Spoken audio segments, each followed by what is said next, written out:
Good morning. We're going to call this meeting to order. Thank you, committee members. Welcome. Thank you for taking the time to be here. Maggie, I'd like for you to do the roll call. Oh, no. Sorry, I don't have the sheet, but can I borrow one? Awesome. So Chair Jackie Simmons, Here. Vice Chair Michael Stewart, Here. Christopher Dyer, Here. Amy Tarkanian. We Here. see her. I'm here. Pauline Lee, Here.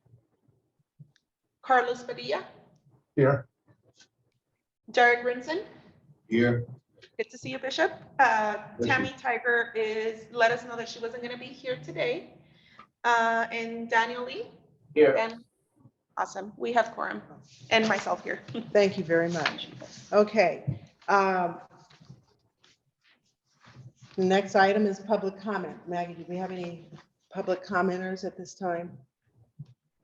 We have members of the public that are on. Does anybody have any public comment? I would note that we also have another public comment session at the conclusion of this meeting, so let's proceed. Okay, item 4, approval of the minutes. I am actually asking the committee if we can defer approval of the minutes till the next meeting. We want to have a chance to thoroughly review the minutes of our inaugural meeting on April 6th, and our goal is to make sure that the committee receives them at least 2 or 3 days in advance of the next meeting, so that they can have an opportunity to review them meaningfully and then be in a position to vote for their approval. So is there any discussion, questions? Okay, so I don't think that that's the kind of thing that requires a motion, so we'll just move on. All right, item number 5 is the new statutory election worker protections. And I'm sure that many of you have read in the media about the passage of this new law. We're very fortunate to have our Secretary of State here with us today to provide us with more details how he was able to shepherd this through to enactment. And without further ado, I'll let you have the floor. Thank you, Chairwoman. I appreciate it. Thank you all for being here today. I appreciate your commitment to our office and what we're trying to do in regards to elections. As the Chairwoman said, we worked really diligently hard on this piece of legislation. Before we even introduced it as a bill, we made sure every constituency, every group that we had contact with regarding elections had a say in what the language looked like. We did model the language off of other states that have been successful in this effort, but also too is engagement with the governor's office and making sure they understood the reason and the purpose for this legislation.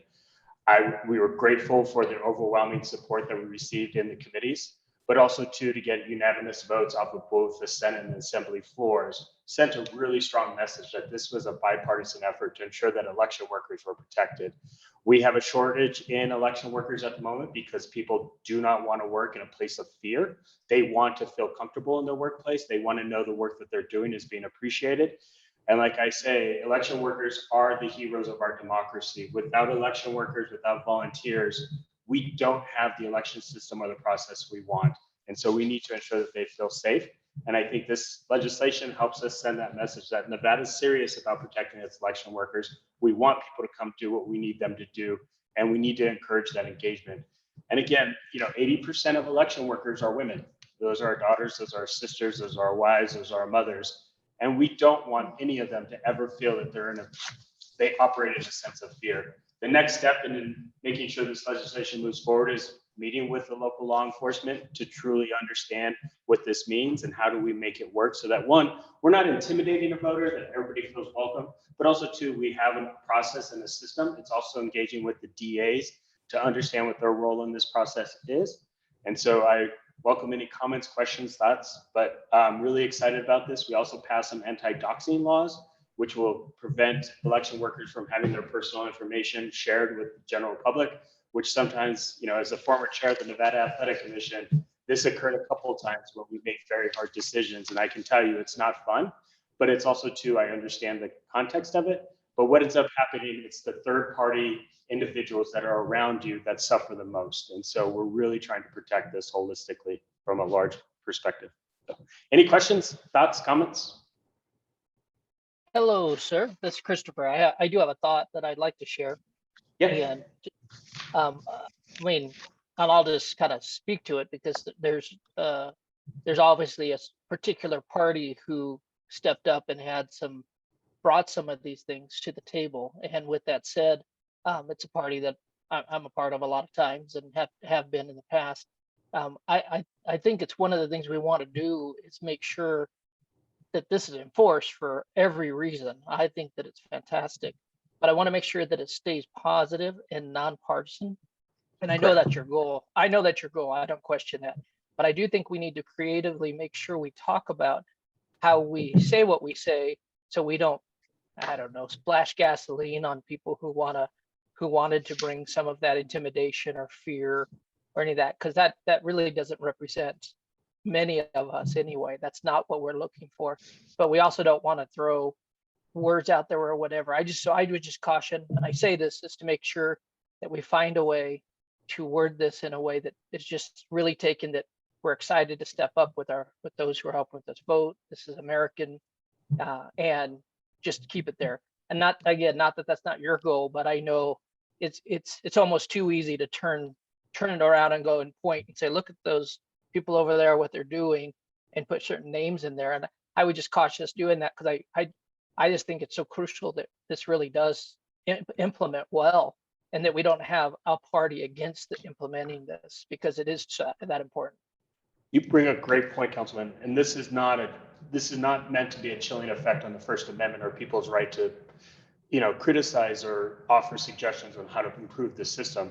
There's a fine line there. It's when it becomes, and that's where we have to work really hard with law enforcement to understand when that line is crossed and what are the instances or the acts that occur to create that situation.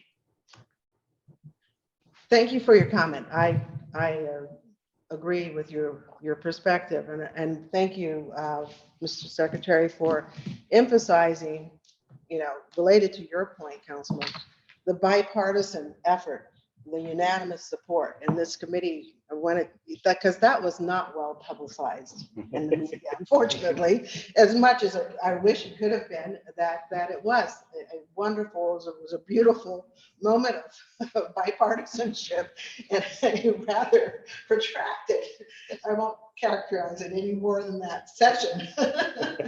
So congratulations and thank you very much. Appreciate it. In terms of implementation, I think it would be useful to have either closed circuit TVs or videotaping, because, or at least warn people that we are videotaping or that there will be occasions of videotaping, because then that way they're forewarned. And it's always, I think for those who are the perpetrators, they're forewarned that, hey, everyone, all eyes are on you.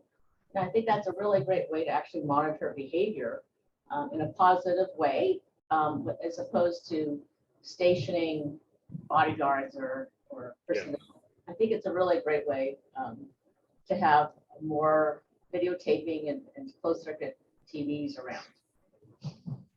No, it's a great point. Thank you. If I may, there's some additional discussion points as well that we've been looking at, talking about how to, in regards to the implementation, just like Ms. Lee has said,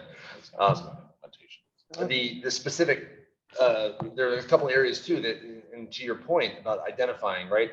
The concern is that if I'm incognito, so to speak, at a polling location and someone gets into a dispute with me, I mean, they won't know me from Adam. So how do they know that they've just, threatened or maybe took a swing at an election official?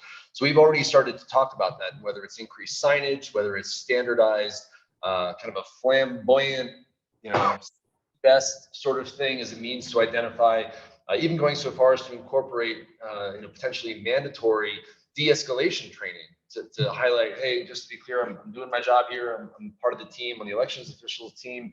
We're just here to help you and enable voters to vote.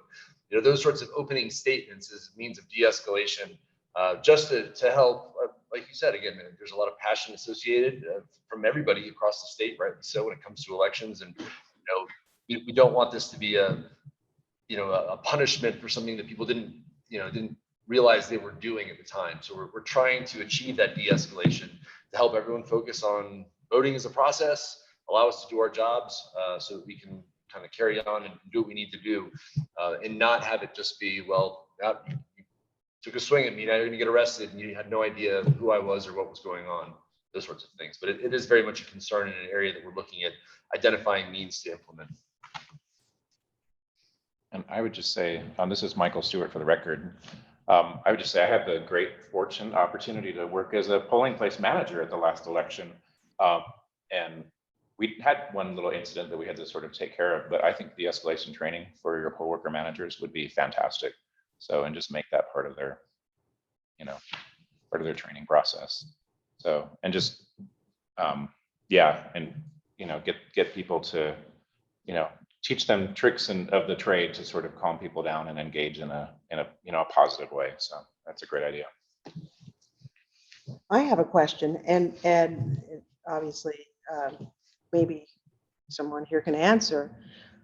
I recall when I voted that there were people who had perspectives and interests that they wanted to try to communicate to me as I was going in to vote, and they were an appropriate distance away from the entrance to the polling site. Was that just unique to where I went to, or are there some guidelines? There are guidelines, Mark Washington for the record, there are guidelines. 100 feet is the minimum distance that you can get to a polling location to conduct electioneering activities. So that I think also helps with it. And there's actually been a bill that was passed that increases the scope of the signage relating to electioneering as well, to mandate a certain size to really emphasize this is where it's got to stop. Okay, good. That's helpful. Thank you. Could I, for a moment, just speak to that? Because I'm pretty aware in our area and down south that wasn't followed very well this last time.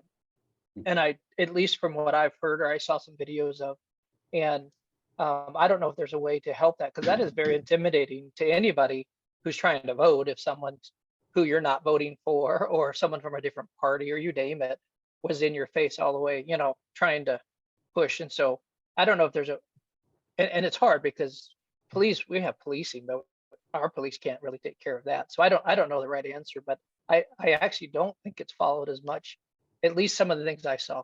Maybe it's not as bad as it seemed, but I did see a few things that baffled me. That's interesting. Is there like a designated area that where those? It is 100 feet from the Yeah. entrance, so it But ends could up it be being a marked? Could it be radius. marked or? It is usually, and you'll see in okay. different places, they'll have a sign, and then usually right next to it, there will be tents set up to gather signatures for petitions and those sorts of things. Mhm. But like the councilman's saying, I understand if you're being talked at from 500 feet where you park up to the 100-foot mark, it can still be frustrating and intimidating. Or if the polling location's in a parking lot, a large parking lot in downtown Las Vegas, where it's a 100-meter bubble essentially around the polling location, but a huge area beyond that, that also can present some challenges. Certainly not something that we have the perfect answer for right now. Something that we need to continue to look at and balance again those First Amendment rights with the need to enable voters to not be electioneered at. So I think we'll certainly have some ongoing discussion about it. We did have legislation to clarify this issue. That didn't make it right. Possible.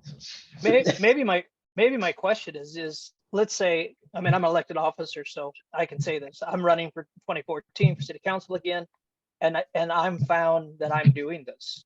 Is there any repercussion? Because that's part of the problem. I don't know that there is. I think we say don't do it, and people do whatever they seem to want to do, and then afterwards we're like, well, it's over. So is there any repercussion? I mean, it seems like there's major repercussions if I don't turn in a report, but some of these other rules we have don't have major repercussions. Maybe there are, I just don't know about them. Maybe that's my question a little bit. Yeah. It's a discussion. Look, we have a running list of issues we need to continue to address. We try to address a lot of these, and Mark will probably get into this with SB 60. that was a overall incumbency bill related to elections that was gutted at the last minute against our wishes, which we tried to fight every step of the way, to do something else that we did not believe was in the greatest intention of the state and our election system, but we had no say at that point. So it's, again, we'll continue to fight this in 25 to get more clarification and get better at what we're doing.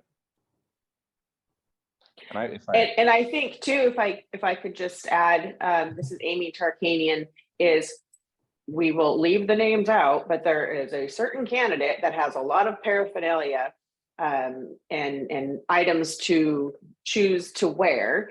And I did notice also in the last election that there were a few voters who tried to get through either wearing a hat, a particular hat, or a shirt.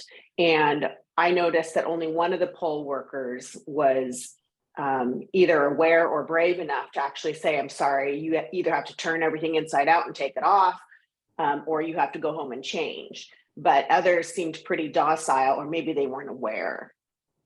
And Mr. Tarkanian, that's an excellent point, Mark Veloster for the record.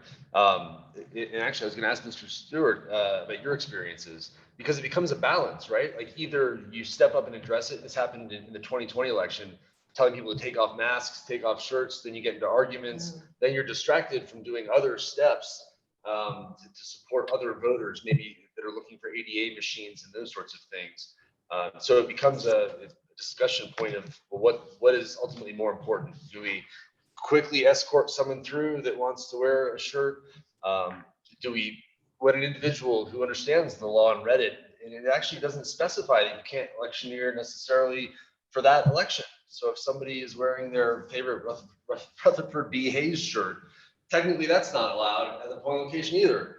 He has been president for some time. So it's that balance of what, you know, the urgency of the now. Did you notice that, Mr. Stewart, at your polling location? So this is Michael Stewart for the record. So yeah, I would say in the training, at least in Washoe County, one of the things that they really stressed is if you notice a voter who is coming into the polling location with some sort of t-shirt or paraphernalia or something like that, that they're actually wearing. So you have to really use your good judgment, because you'd want to, there's this balance between escalating a particular, you know, someone's emotions versus just like letting them get through the polling place as fast as they can. So this is again, sort of that de-escalation training that's super important for poll workers, is you run maybe a greater risk of having an incident or maybe a violent event or something like that if you engage too much with somebody who's really adamant about wearing whatever their candidate's shirt. So what it was suggested that we do, if the person doesn't have like a sweater or something like that, or so, and actually I would actually bring, I actually had a little sweatshirt that that I didn't offer, but I had it as a polling place manager off to the side, so I could offer to somebody if they, you know, had something they could put it on and they wouldn't have to go home. But one of the ideas was to usher them through as fast as they could, get to almost move them to the front, if you could do that without offending other people in the line, and let them vote and then have them leave without any sort of incident. But again, there's that balance, Mr. Voloshin, that you're talking about, that becomes from, okay, what's electioneering, what's not. Mm-hmm. The other thing the polling workers should probably consider is taking a spin around the polling location, you know, very periodically, to make sure there's nobody out there who kind of snuck in and was getting signatures or electioneering or something like that. So I will say that's an incident that I had to take care of at my polling location. So, and the person was very nice. I offered the person a chair beyond the 100% or 100-foot radius. And offered him some cookies and snacks. And so it's amazing what just a little bit of engagement and just sort of de-escalation works, and it worked fine. So those are the things that probably need to be discussed in training, I think, for poll workers. Sounds like common sense is important. Yeah. I would like to add something, if I can. Carlos Padilla for the record. Coming from a political canvassing organization from the Culinary Union Local 226, we take the safety real seriously whenever for our canvassers. And we make sure that everybody has everybody has the same type of shirt. And when we're knocking on doors towards the dusk and nighttime, we make sure everybody has a vest, the neon vest that everybody can see, I suggest maybe the workers that patrol outside, they can get some kind of a neon vest that they can wear. Everybody could be on the same, wear the same attire, same shirt. I see election workers that say the election worker, but as a political canvasser, we take the safety seriously, and we always introduce ourselves before we even knock on the door. We let them know that we're political canvassers and we just want to talk to you. Whatever. So just a few suggestions out there just to add to all that. Mhm. Thank you for that. It's a good suggestion. Okay, any further questions, comments? I'd like to move ahead then. Question. Oh, I'm so sorry. Falling lead for the record. Yes. Can poll workers bring their phone to record incidences? The Mark Washington record, to an extent, right? Like if they're inside the polling location, no one's allowed to have their phones and take pictures and those sorts of things. Outside, absolutely. Though I have heard stories of individuals who pull out their phone and say, all right, if you're going to act that way, I'm going to record you. And then that inadvertently causes an escalation. So I think it's a possibility, and maybe depending on the location, an option. We also have recently purchased some closed circuit TV camera trailers that we're intending to use and test them out as an opportunity to increase the amount of again, passive camera recording of certain locations where they're outside of a polling location, not trying to intimidate voters, and likely won't even be placed near, but example of the Washington County parking lot where a lot of the staff have left, and there have been questions and concerns, these kind of hot spots, so to speak, that perhaps maybe an increased level of awareness that you're on camera might help diffuse some of these without it becoming an individual that has to hold up their personal phone that then, of course, may get subpoenaed as part of an investigation. But more importantly, the VRAM system, which we're implementing, the poll pads, that everybody who has at a polling location can send instant messages through that system to a central location or to a certain individual about a situation that may be escalating. So there is that direct, live, real-time communication opportunity now with the new system. Can I, Bishop Derek Princess, for the record. So I guess my question would be, with the de-escalation process, if an incident does occur, what is the steps in that process that you would take to, I guess, eliminate the process, remove the process? I mean, remove the person, remove the situation, de-escalate. What are the steps? Excellent question, Mark Washington, for the record. And perhaps what I can do is, I believe the Department of Homeland Security de-escalation training, I believe I have some information on that. I don't have it in front of me, and truthfully, it's been a few months since I've looked at it, but I can get that and present it to Maggie for distribution to the committee, if that's okay. Yes, sir. Thank you. Thank you. All right, let's move on. The next item we have is review of the 82nd legislative session and legislative priorities going forward for the Secretary of State. Excellent. Good morning, Mark Washington, for the record again. So I've got some notes on this last legislative session that I'd like to talk to over the next few minutes. To start off with, again, our 82nd regular legislative session ended on midnight of June 5th.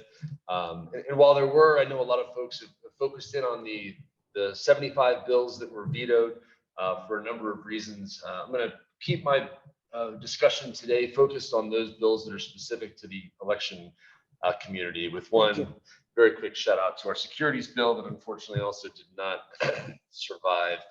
Of the 75 bills that were vetoed, and again, there's a legislative website on Nellis that I can certainly provide, and I'll get to Maggie as well, that lists the the bills along with the governor's veto message.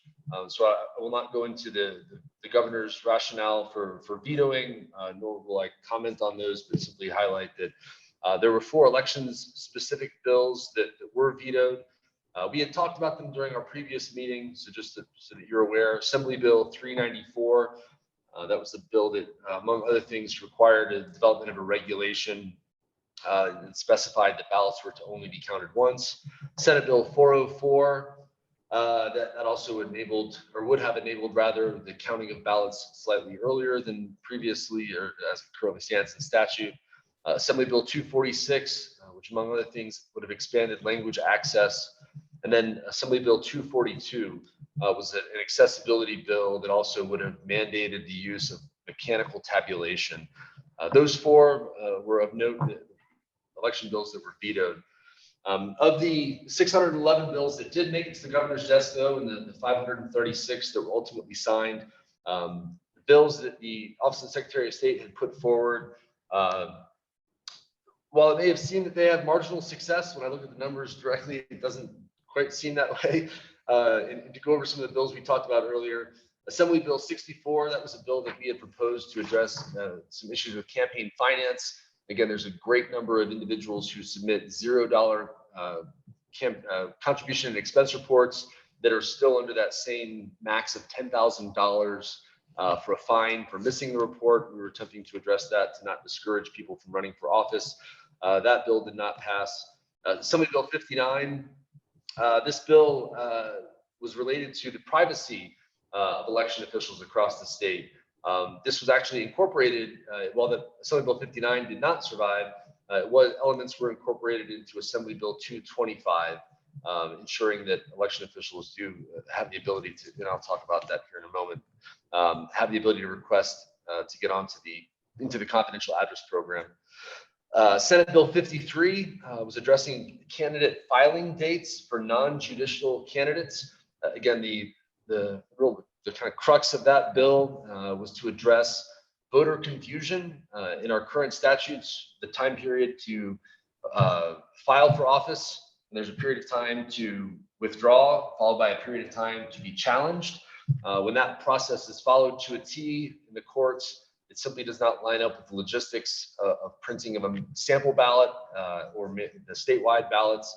And as a result, we have an increased number of candidates who go through that process, who are in fact challenged successfully, and then will still be on the ballot during the election, causing voter confusion. And that's specific to the primary elections. That bill also died. There was a slight element that we tried to incorporate into SB 60, which also then died as well. It was hijacked, died. So, yes, Mr. Secretary. Senate Bill 54, though, some good news here. We'll talk about that one in a moment. It did get through and was passed, along with Senate Bill 406, which we did talk about. I did mention Senate Bill 67 as well as our securities bill out of the agency that also did not pass. Senate Bill 60, I'll stop my talk on this one, and then we'll talk about the bills that did get passed. As the Secretary mentioned, this was a multi-year effort, a pure cleanup bill. It was a nonpartisan bill in nature. This bill captured many of the concerns that election officials experienced throughout the 2020 election cycle that they then had a chance to voice and discuss following the 21 legislative session. In many ways, this was a Hail Mary pass from our former election officials who resigned or retired or quit as a please take this statute and address it. They handed it to us, we threw it deep, and it was smacked down essentially, to complete the metaphor, in the end zone. I will say that I remain very proud of the work and effort that went into that 50-page cleanup bill. Thankfully, we did not write it in temporary ink, and you may hopefully see a version of that bill during the 2025 session as well, as those nonpartisan issues remain challenges for election administrators across our state. And I do want to express some appreciation to both the Secretary and our Chief Deputy, who identified some very specific, very important provisions from Senate Bill 60 that we were able to carry over into Assembly Bill 192. And that collaboration with that bill sponsor and the ability to get that amended at the 11th hour was very significant and saved us in a number of ways that I'll talk about here in a moment. And I think unless there's anything you want to say, Mr. Secretary, on Senate Bill 60, I'll. No, that again, it was figuring out how do we get what we need, the most important aspects of it for our election workers. And so we've worked really hard, not only with legislative leadership, but the governor's office too was very accommodating in this situation. May I have a question? This is Michael Stewart for the record. I know this commission is not necessarily in an advocacy type of role, but and I don't know if other people share my frustrations, but when I hear these situations where basically cleanup bills, bills that help the system operate smoothly with no real political intentions at all, is there a role for this committee, Mr. Secretary, where we can perhaps help in the future to reassure folks on the committee and other policymakers that what they're seeing before them are requests from the county clerks or from your office to simply streamline the system and make it better? I don't know if that's the role of this committee, but it's not the first time that we have seen cleanup bills kind of die at the end of, in the 11th hour, and maybe for reasons that just really don't make sense. And so is there something that this committee can do in the future for that? I believe individually you can. You all represent very specific constituencies. And I think if you educate that constituency about what this means and what the intent is, yes, that can be very helpful. Okay. It's easy for me to say this occurred because that happened. It actually, stepping back and looking at this, we should have taken greater responsibility to educate the state about what this bill meant, and that's on me. And so going forward, we have to do a better job of educating what this bill meant, what the issues in this bill were. Even with legislators, it was so comprehensive and so long, 50 pages. It made it very, very complicated for legislators in a very time-constrained environment to try to truly understand this when not every time there is a strong sense of trust, there's some skepticism about what's in this. And it's always one line in one paragraph that makes people nervous that they did not find. And so having such a large comprehensive bill made this a complicated process as well. We have to do a better job of figuring out a strategy to get these things across the line without making it so complicated for the person that has to be the end user of it all. What we have considered, in line with what the Secretary has said, during the interim committee for legislative operations and elections, approaching them at a time when there's less going on, less discussion, so that we can dive into some of these topics in a little bit more methodical fashion without having to compete with other, again, very important bills that the legislators were discussing. And certainly the hope is, as these bills go through on a more routine basis, the need for a 50-page bill should, in theory, shrink to a 2 or 3 page cleanup on a biennial basis as we simply maintain the statutes going forward, outside, again, completely of the policy discussions that occur, simply to make sure that archaic statutes are addressed. And that we found some fun ones. If you're interested and would like to discuss the previous version of Senate Bill 60 before it became a version that was vetoed, I would love to explain when you read some of those provisions. It's very interesting. Oh, and by the way, you don't have to even look in the bill because they're still in statute. So we'll address that separately. Look, and it's also to figuring out, finding more partners in this process. So they become an advocate for the language that's in the bill, not only just us, but you get multiple voices advocating for one issue and one solution. So transitioning to the bills that were passed and recognizing the time constraints, I don't want to belabor it, but I'm certainly open to discussing any of these bills going forward. I'll go through them numerically, starting with Senate Bill 54. This is a bill that, again, really has 2 main provisions. It mandates the development of an elections procedure manual and an associated training course related to elections for both county and city clerks. The 2 elements I'd like to speak to quickly. One, elections procedure manual is something that we looked at other states and identified that other states have already in place, Arizona, Washington being 2 examples. We have, over the last 2 years, developed an initial, not quite a 1.0, maybe a beta version of our own elections procedure manuals. To be perfectly clear, this is not statutes. It cannot conflict with or alter statutory requirements, or for that matter, regulatory requirements. This procedure manual, the vision for it, and it's by the time we publish it, is to be a document, a manual, so to speak, so that when a new election official gets elected into a county or city position and then finds out they have a special election within months, they can open it up and it's very clear checklists, down to even in the elections, the management system, where to click on certain things. So there's this is not a regulatory document or certainly anything to change what's in statute or regulation, but simply to enable someone to quickly get to the point where they can administer an election at the county or city level. And then the training course, again, the idea is that the training course would use this procedure manual more or less as the textbook of that for that course. And again, we recognize that with county and city clerks both being required to be able to administer an election very quickly. The case in point, the city of Henderson's election happened in March, April time period.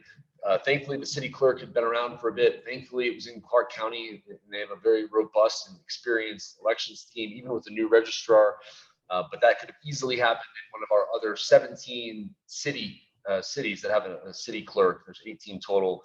And that could have been considerably more challenging. So city clerks have increasingly wanted to be involved in the discussions, and rightly so. There's an entire chapter, 293C of our statutes that talks about city elections. So instead of kind of having them out of the room, or bringing them in and increasing the number of stakeholders that we provide that education and training to. Assembly Bill 192. Again, there's a number of provisions in this bill. This one ultimately, though, enables the establishment of a statewide contract for mail ballots, along with revising some requirements for the form of those envelopes and return envelopes. This became an issue in 2020 and 2022, in part because of the mail shortage, or the paper shortage rather, across our country that is continuing. That you're not aware there was a mail shortage. The bottom line is that because of supply and demand type considerations, the number of factories across our country that create and produce paper have been diminishing over the years. As more states are now involved in mail ballot elections, that there's kind of an inverse to that supply and demand.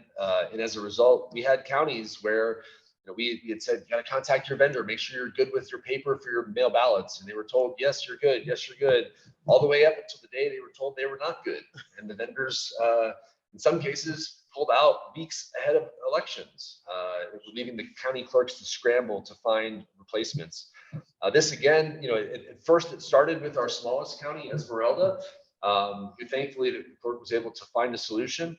But since then, because this challenge has continued, we now have Carson City, Douglas, Humboldt, I believe at least one or two others who their vendor has said it's just not fiscally in our interest to work with such a small county. We're not going to cancel your contract, but we are going to mandate that you pay something along the lines of $150,000 as a minimum contract, when previously it had been around $40,000 or $50,000. So having a statewide mail ballot contract, while at first you can imagine when we presented the idea, there was some concern. Now ultimately is something that many of our county election officials are aware of the importance. It will enable an increased level of buying power. And to be perfectly clear, this does not mean that, here in the Office of the Secretary of State, my hardy band of 12 and I are going to take over the development of every single mail ballot in the entire state. This is simply the state having a contract that can have multiple vendors, where the counties will still work with their vendors, but we will have that increased buying power to facilitate and ensure that the counties are able to focus on the administration of an election and are less worried that their contract is going to fall out from underneath them. And any opportunity to reduce costs in one area of elections, we can use those resources to strengthen another area that needs additional investment. So it's an excellent point, Mr. Secretary. The money that they had previously put towards that, they may be able to put towards increased poll worker recruitment and outreach to voter education. I did mention that there were 5 provisions from SB 60 that were able to find a lifeboat to get over to AB 192 before SB 60 sunk. Those 5 provisions, and I think you'll see very clearly why these were so important. First one addresses the federal changes to the Electoral Count Reform Act. the last Congress had put through. Those changes at a federal level conflicted with our state laws when it comes to the challenge and recount timelines relating to a presidential election. We were able to amend those and fix that in Assembly Bill 192, specific to presidential candidates. So it does not impact any other challenge or recount process.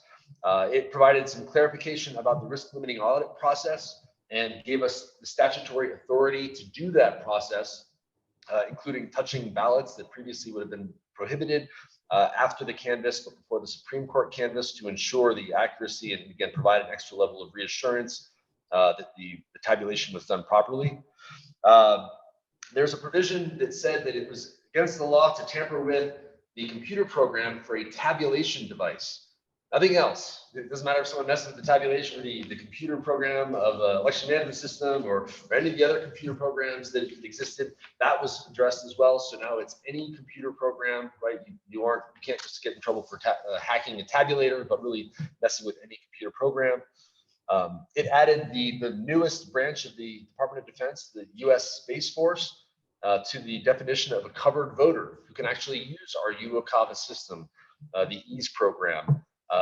Without that provision, we would have had to prevent them and not allow those individuals, which frankly would have been pretty disheartening. So thankfully, we were able to add the Space Force. And we have, in fact, been in touch with individuals that are members of the Space Force already to let them know that. And then lastly, Assembly Bill 432 of the 2021 legislative session increased the number of automatic voter registration agencies. That bill had a January 1, 2024 implementation date. That bill also, and we may talk about this later, is going to have a significant impact on how the automatic voter registration process works.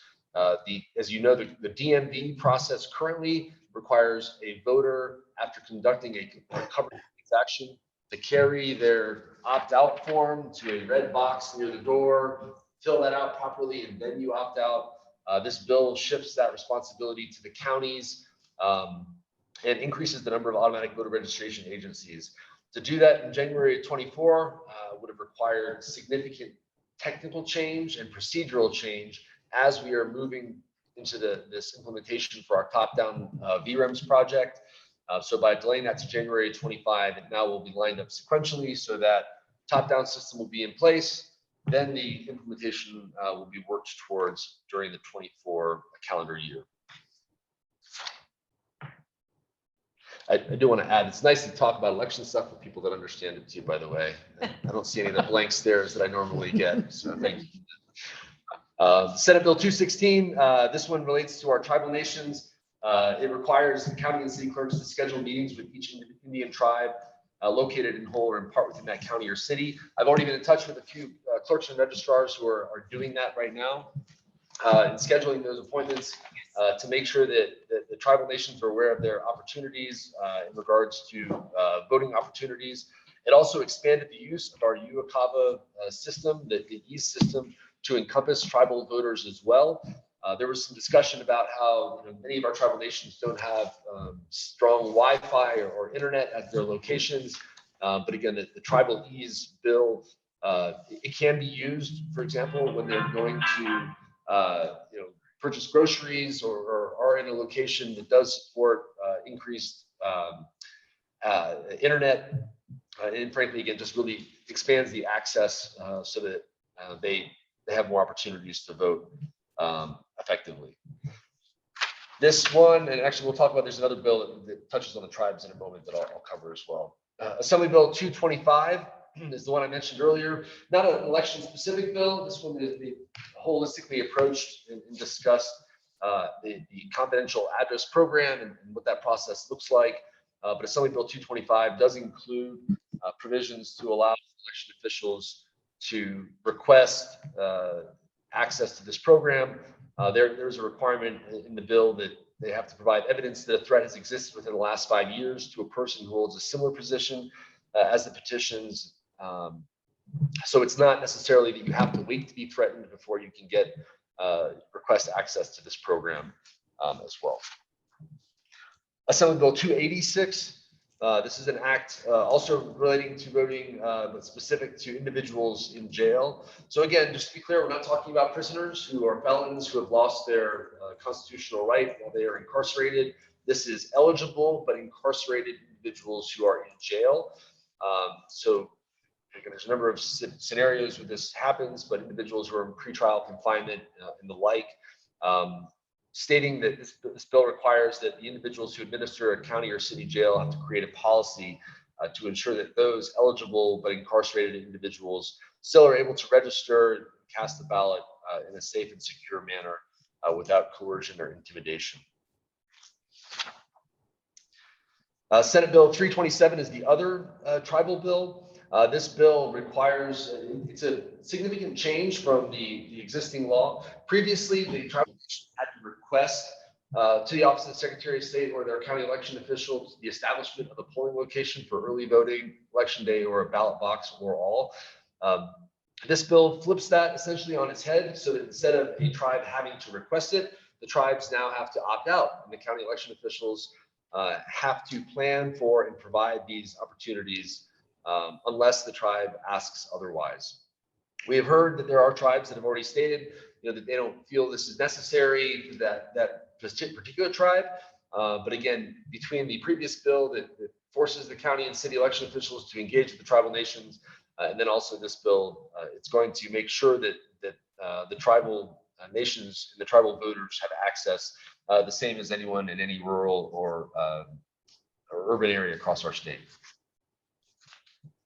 We talked briefly about Senate Bill 406 already, so I won't discuss that one further, but I do want to highlight again that one passed. And then the last two are Senate Bill 418.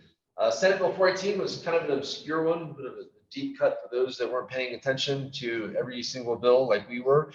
This one's a judicial candidate related bill that requires a candidate for judicial office who is not the incumbent to complete and file a questionnaire containing certain information relating to their qualifications for office. We've already reached out to the administrative office of the courts to get our hands on the questionnaire, and we've already started talking about this with our county and city election officials, so they're aware of this requirement. Once the questionnaire is filled out by those individuals who are not the incumbent, it also has to be posted as well. So we've discussed how that on the website of the filing officer, so that the public can see the results of that questionnaire specific to these judicial candidates as well. And then lastly, Senate Bill 484. This is a fiscal appropriation, but I wanted to include it as well, just so that you were aware, because this bill gives us some significant opportunities as well. First and foremost, it appropriates $40,000 from the state general fund for the implementation of support of risk limiting audits. That specifically is focused on the programs and implementation of the risk limiting audit process, so we can continue doing those important audits. It also appropriates $877,414 of the general fund for costs of materials for voter education and outreach, which again is a significant jump from the $0 we've requested in previous sessions.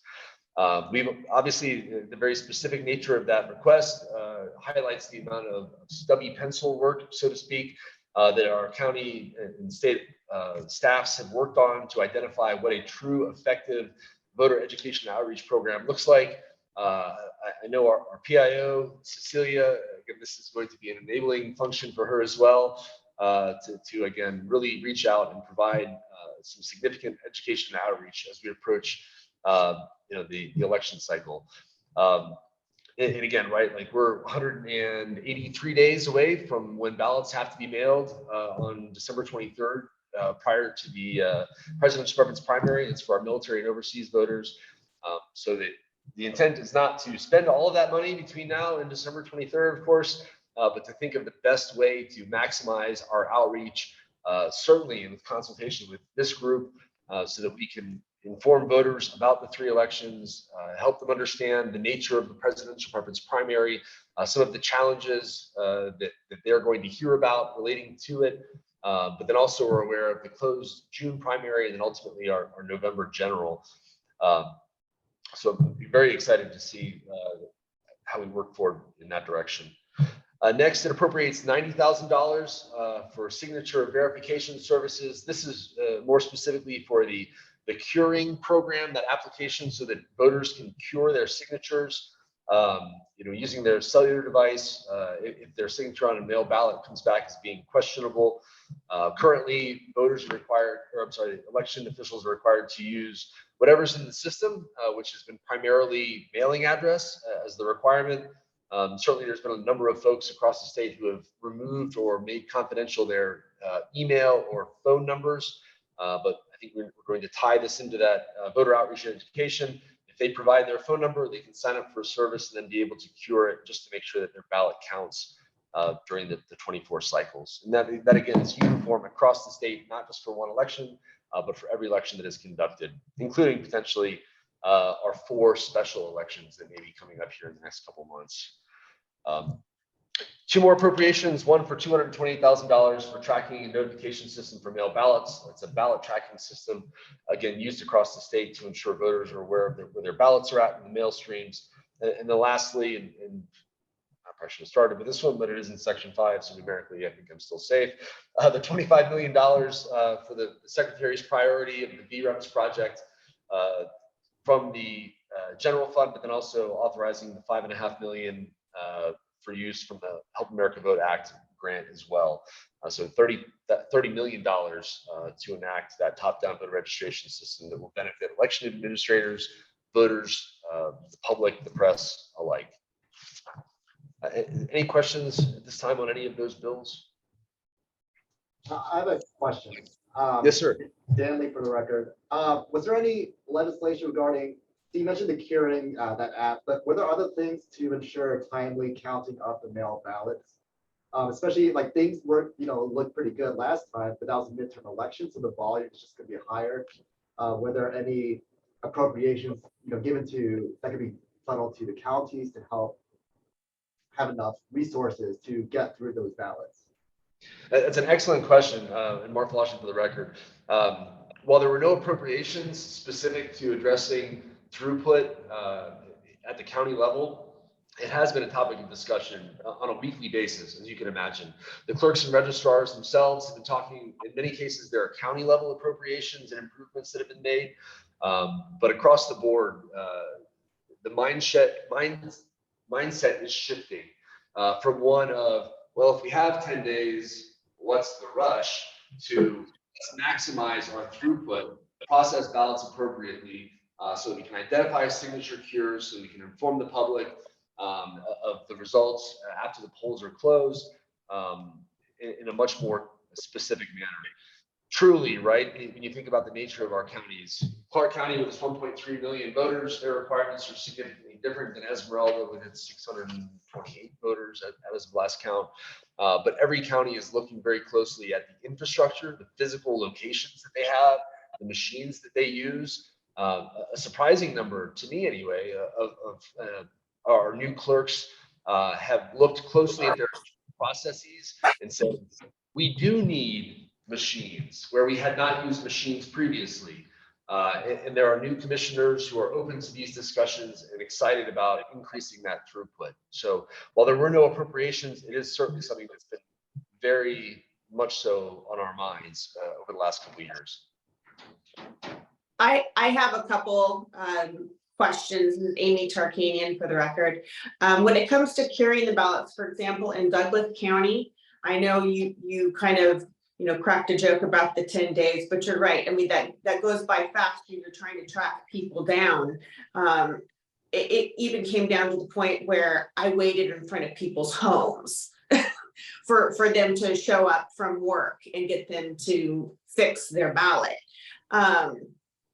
But in Douglas, for example, I found it frustrating because they would just maybe like mail a postcard, and you get so much junk mail that people don't pay attention.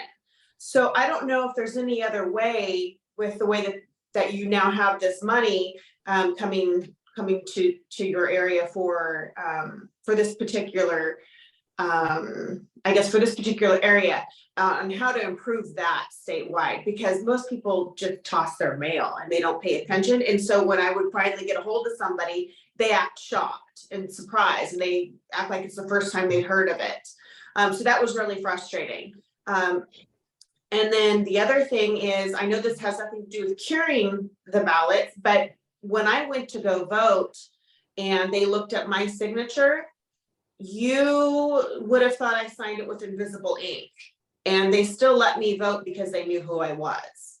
So I don't know if there's a way to also look into that. And I'm sure I probably wasn't the only one that happened to.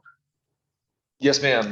Those two, Mark Flushing for the record. First and foremost, in regards to the curing of the ballots, I apologize. The joke I made was merely one that, again, when we have 10 days to count, the thought process previously in the 2020 election cycle was, well, let's use all of the days that we have instead of necessarily hurrying, so to speak, and front loading the work.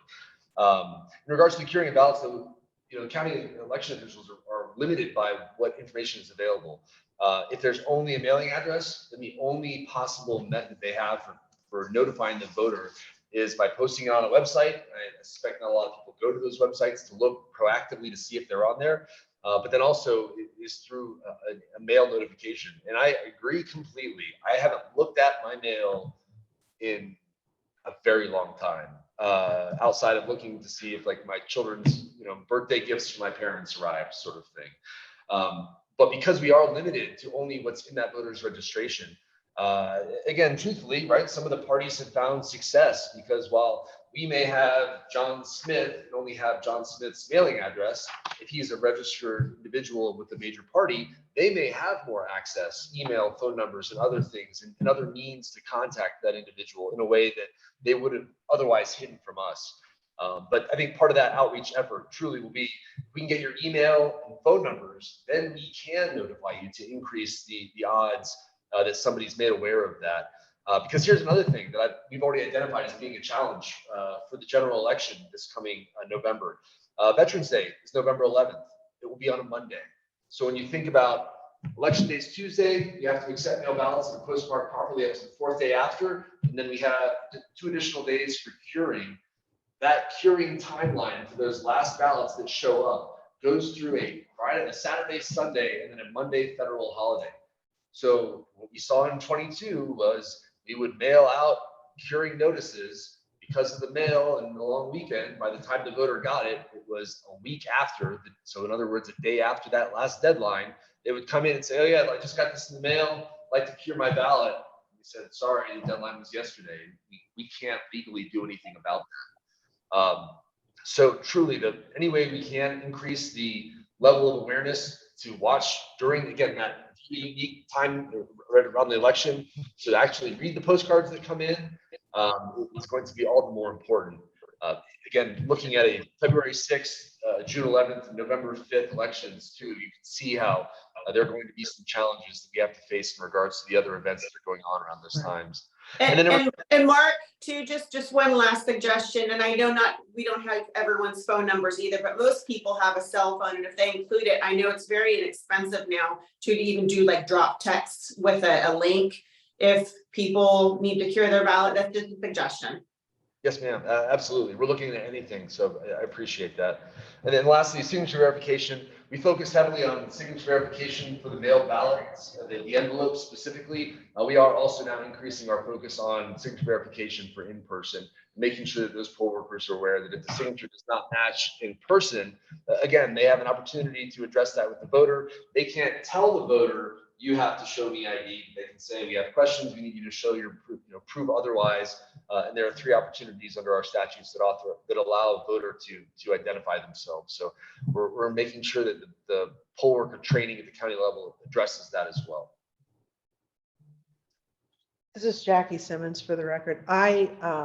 First of all, do you have time for more questions? Yes, ma'am. Okay, that's good.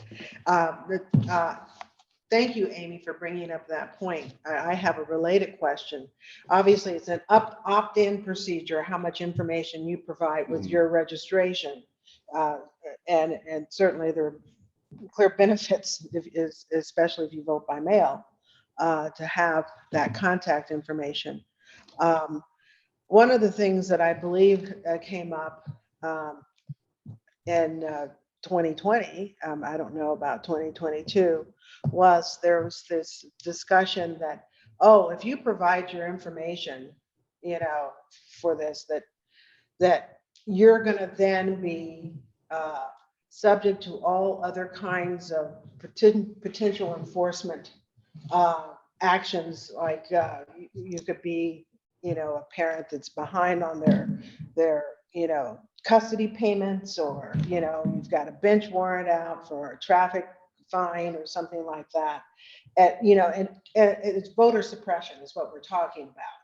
So it seems to me that part of that outreach effort, it has to be clear that there's a specific purpose and use for this information,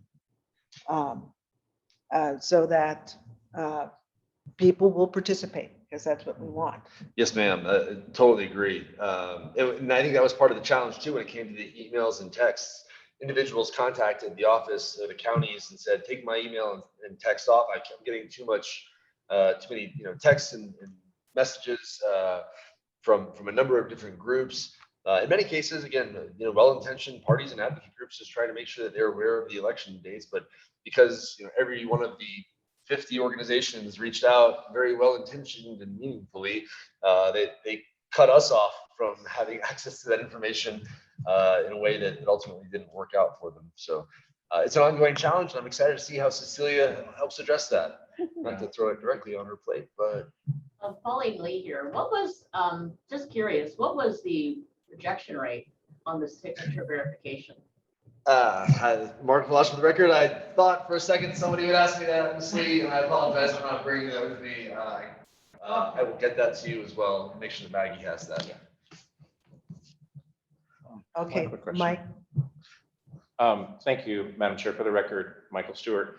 Mr. Velosh, I'm just wondering on some of these, like this particular issue that we're talking about with the cellular, able to cure your ballot using a cellular device. Does that particular bill give you guys regulatory authority to go in and sort of get the details of administrative regulations?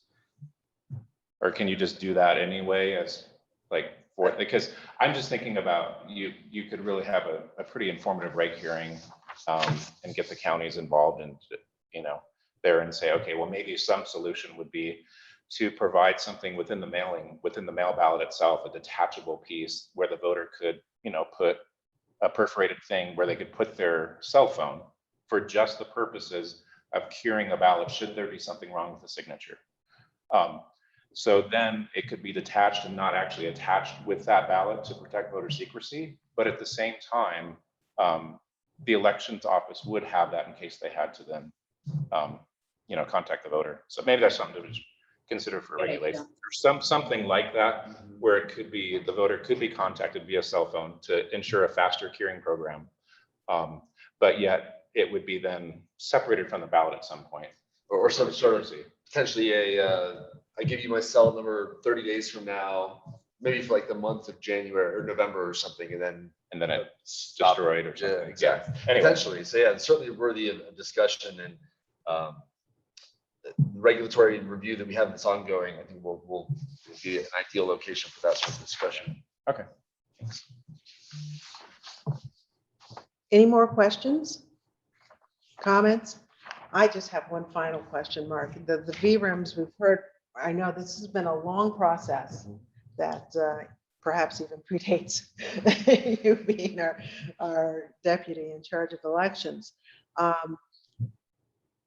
Is there some place where we can go to educate ourselves about what will happen and how this will change the elections? And maybe we're going to talk about it, the deadlines, when this is going to be up and running. But it would be nice to be able to be, my understanding is that it's going to make life a whole lot easier for the county clerks and people like that. And it's going to streamline the tabulation process and all of that.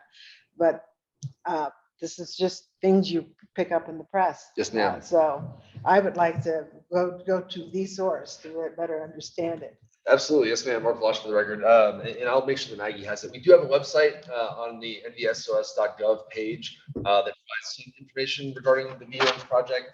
As it continues to build, we're going to continue to post more information on there about the timelines.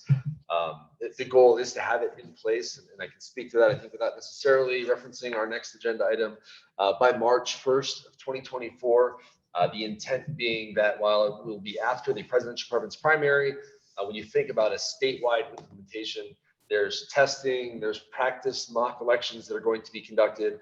All of those things are going to take months leading up to March 1st and will be conducted really from about October and November on to make sure that we're able to turn the switch on, so to speak, on March 1st, have it functioning for a few months before we get to the June primary. But yes, ma'am, I'll make sure that Maggie has that information as well. Thank you.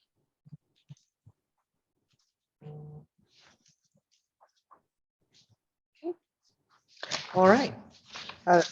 Next, if there are no more questions, let's move on. We have the overview of the election timeline, voter education initiatives, and pending election-related litigation. And Cecilia Eston, our information officer, is here from the Secretary of State's office to present. Good morning, Cecilia. Good morning. Thank you. I'll go a little bit out of order just to first address the VREMS thing. Is that I can share the website that we have, which also includes an informational one-pager that we use through the legislative session to really break down in easy terms, because it's a huge technological project, and me myself am not a super technology-minded person. So we have a one-pager that breaks it down in easier ways to understand the benefits of it and how we're planning to implement it. So I will make sure that Maggie has those to share directly after this, as well as what's on our website. And then also for regular updates ahead of necessarily what the news is you all should be on my press release distribution list as well, so that you are among the first to get the public information as we are planning it, or planning an event for voter education outreach. Or, you know, Jackie, I know you and Amy also saw the press release last night just about our event with the Nevada Immigrant Coalition. So just events from our office. And I just wanted to flag those so that if somebody isn't on that list or isn't receiving those, to let me, Maggie, or Mark know, so that we can make sure everyone is the most up to date with those releases from our office. We appreciate it. Oh, sorry. No, I said thank you very much. I appreciate receiving that information, and I think others would too. And for our voter education initiatives, VREMS is a huge part of our step forward going into the 2024 election. Just because there are a lot of concerns from voters about the voter rolls, how they can update their information, or making sure that their ballot doesn't get sent somewhere else, or that they're not receiving a ballot that wasn't intended for them. So educating them about this initiative, that it will really improve that process and, you know, take away those negative things that people perceive with our voter registration database and things surrounding the election. So I'll quickly go over the timeline for 2024, which is quickly approaching. Candidate filing for the presidential preference primary starts October 2nd. And then it goes through October 16th. So after that, by November, we should know who has filed for candidacy for the presidential preference primary. And then people will start receiving their sample ballots and mail ballots starting in January in every county. And then the early voting will start late January and it'll run through early February. And then the election day for the presidential preference primary is Tuesday, February 6th. And This also leads into our voter education initiatives because it is the first year that we are holding a presidential preference primary. We want to get ahead of some of the confusion that might surround it, how it's different from a caucus, and who can vote in it, because it's a closed primary, and Nevada is a very, we keep getting more nonpartisan voters. We want to get ahead of that communication that nonpartisan voters or other party voters will not be able to vote in these elections, since it'll just be held for our two major political parties. So that is also part of our voter education initiatives going into 2024. What is the deadline for them to update their? So the deadline is up until the close of polls, because Nevada has same-day voter To registration. get back at the mail ballot. Oh, to get the mail ballot. I think it'll depend on the county, right, Mark, of when they send it out.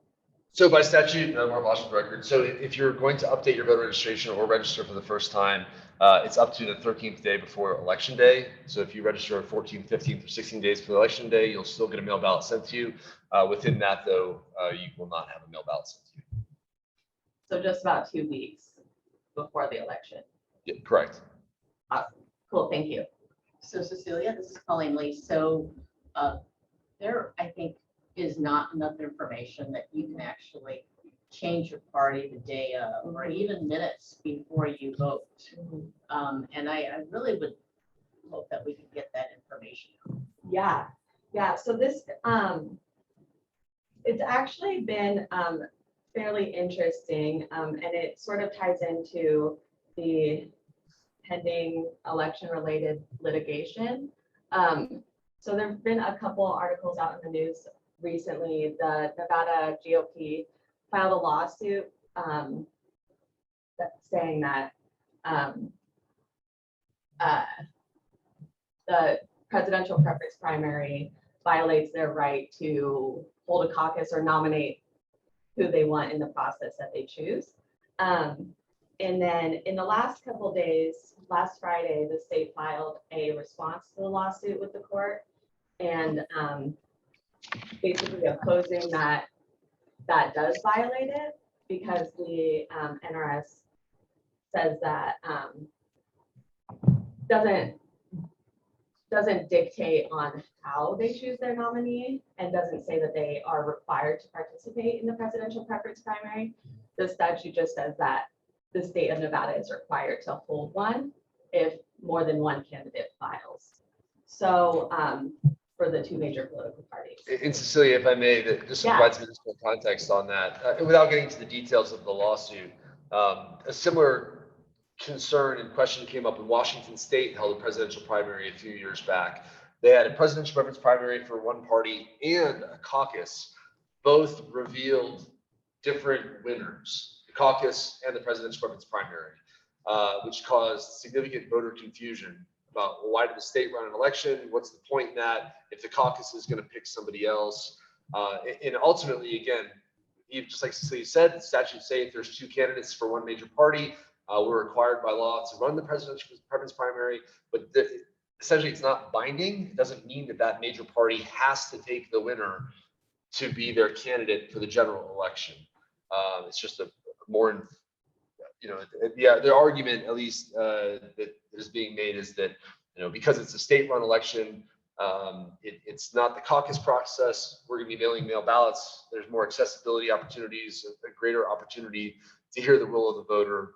By the way, it's the law, so we have to do it, sort of thing. But that kind of gets to the root, I think, of the discussion and some of the concerns that we've heard. Because you're right, Ms. Lee, like, we've had voters call us and say, wait, I can change my party the day of. So even if I'm in this party and we don't have a president's preference primary, I can change my party on election day and vote for the other party, and then change back the next day. But then it doesn't really matter, because they don't have to necessarily take who wins for the general election. Not a lot of fun questions to answer, but ultimately that is what the process looks like. Well, Pauline Lee question. So is there a possibility that NVGOP will then have a caucus on the same day, before or after the primary PPP day of February 6th? Yes, it's my understanding that there are national RNC requirements for the state parties that I'm not familiar with that dictate when certain events can happen. So there may be an NDGOP caucus somewhere in Nevada before the same day or after February 6th. Thank you, Mark. Wouldn't that confuse, I mean, that would confuse all the voters. Yeah. Yes, Yeah. I could, that 100%. So is there any attempt by the Secretary of State's office to clarify that or create a ban or some kind of injunction? We can't dictate the actions of private organizations. And of course, we are required to follow the statutes. So it does put us in a bit of a conundrum. Hence Cecilia and her $877,000 for outreach. She's gonna. Yeah, and thank you, Mark. And yeah, so part of the discussion that we've been having, because I've been talking with different reporters that are asking very similar questions about these lawsuits and what the presidential preference primary looks like. And while on the legal side, we'll be working with the Office of the Attorney General on making sure that everything we do falls under statute, is sort of getting ahead of these questions and these discussions with our public facing interactions. So as we talk to reporters about our response to the state filed in response to the lawsuit, it's talking about that the timelines of what voters need to know, as well as the fact that they can update their registration at any time. Oh, if you're at a new address, you can also update it at any time as well. And it's a great note about when they need to update it to get a mail ballot. I'm sorry, I have a quick question. This is Amy Tarkanian. This might be a silly question, but this seems like we're in a silly situation with a caucus and a primary possibly happening at the same time. So let's say you are a registered Republican and the Nevada GOP decides to hold a caucus, which we know is a party event. It's not, ran by the Secretary of State's office. Would the Secretary of State still be holding, though, a presidential preference primary for Republicans who don't want to participate in that caucus? Yes, ma'am. If there are Okay. two or more candidates, and see if I may real quick, if there are two or more candidates, then yes, ma'am, we will absolutely by law be required to hold that president's preference primary. To increase the confusion potentially, the candidates that file are the requirement under NRS 298, which is a slightly different chapter, but covers presidential elections. Simply says that the qualified candidate has to meet the requirements of the U.S. Constitution and the requirements of the state party, which we haven't yet heard what those requirements are, but it's conceivable that any Republican in the state that is a qualified elector could file for office of president in October, from the 2nd to the 16th.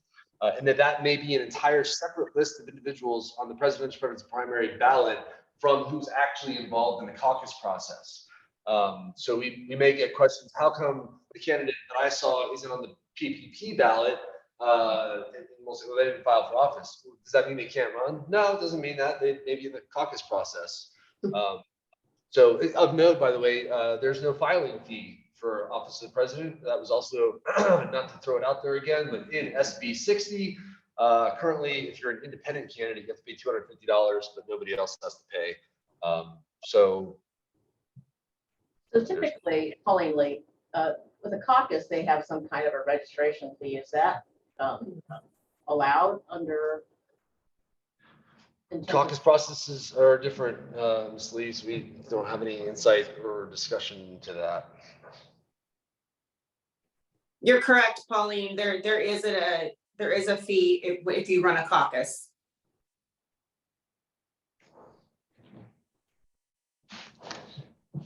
So Cecilia has been, part of our efforts is that, as things come at us, that people ask us questions about, whether it's reporters or just the community as we're out at events, is talking about the subject of, let's say it's this lawsuit, and always mentioning the important voter information so that we can keep voter education part of all of these conversations as we get closer to the PPP. Because even without a party necessarily even without a party that says that they might want to do a caucus, it still is a first time in our state that we're holding the PPP.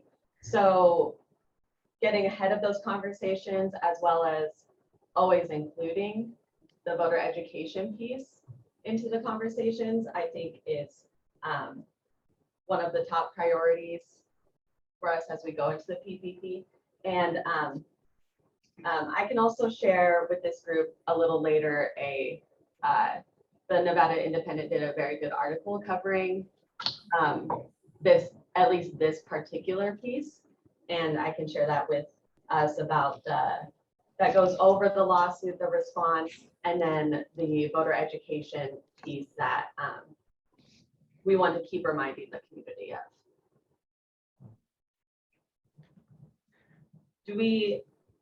I can discuss a couple other voter education initiatives or talk about that in the next discussion item, unless anyone has any more questions about that. I have a question. This is Jackie Simmons. When Mark was running through some of the legislative developments, there was a discussion of the judicial candidates. Now that we're jumping ahead, I guess, beyond the PPP, if that's okay. Yes. That they have to, if they're running for office for the first time, that they have to complete a survey.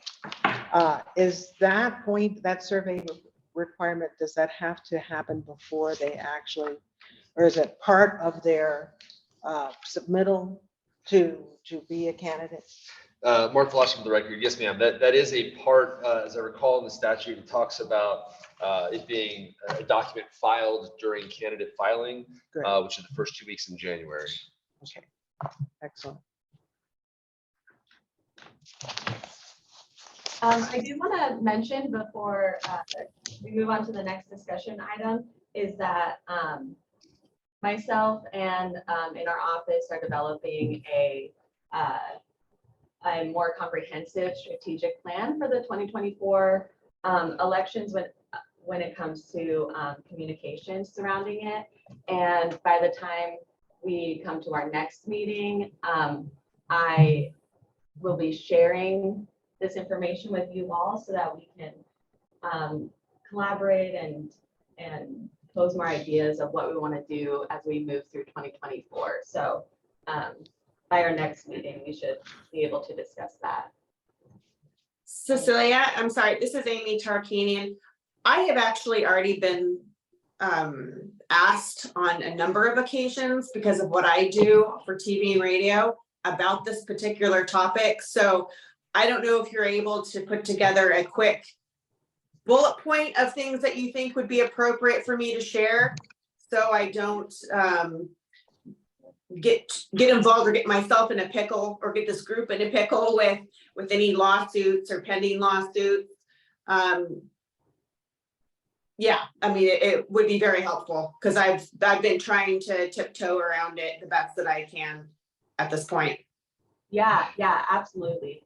And I can share, some main headline points as well as the fuller article that goes into. Okay, great. Thank you. More details. Cecilia, this is Jackie Simmons. I wanted to know, did I hear you say that the Attorney General has filed a response to the lawsuit? Is that? Yeah, so the Office of the Attorney General filed the lawsuit on behalf of our office. And we have that full response as a public document as well that I can share. There are a lot of really good notes in there as well, just for information about the benefits of hosting a primary caucus as well. So it's very interesting. So I will make sure. I think that would be very helpful to have without having to dig it out. Right. Docket. Yeah, so we Mark holds what would you call it, bi-monthly, bi-week, every 2 weeks. Right. Meeting with all the clerks, and to discuss, clerks and some of their staff to discuss these issues that arise. And as we move closer, I'm sure more and more will involve the public facing aspect of it. So yeah, those discussions are happening. That's good. Well, we'll keep this item on the agenda going forward and look forward to getting more updates and more detailed information as we get closer to deadlines when things start to appear, or we know will be appearing, in the media. So thank you very much. And please feel free to, if you get a press release, you have questions, just email me back or shoot me a text or call. I'm available. Thank you. I know Mark is a little bit in deep with the VREMS project, so I can help field some questions as well. That would be great. Thank you so much. Thank you. All right, moving ahead. I want to get out of here. To item number 8 for Maggie, which is to basically to tell us what's been going on in terms of community engagement activities since the Secretary of State has assumed the office.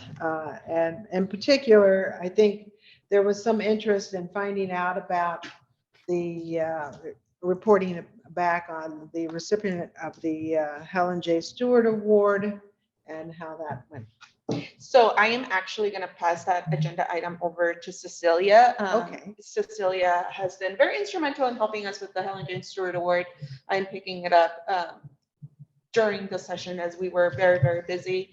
And also because she is our PIO, she has been leading some of the outreach, and then I'll chime in as well, but I'll pass it on to Cecilia. Thank Please you. Thank you, Cecilia Heston, for the record.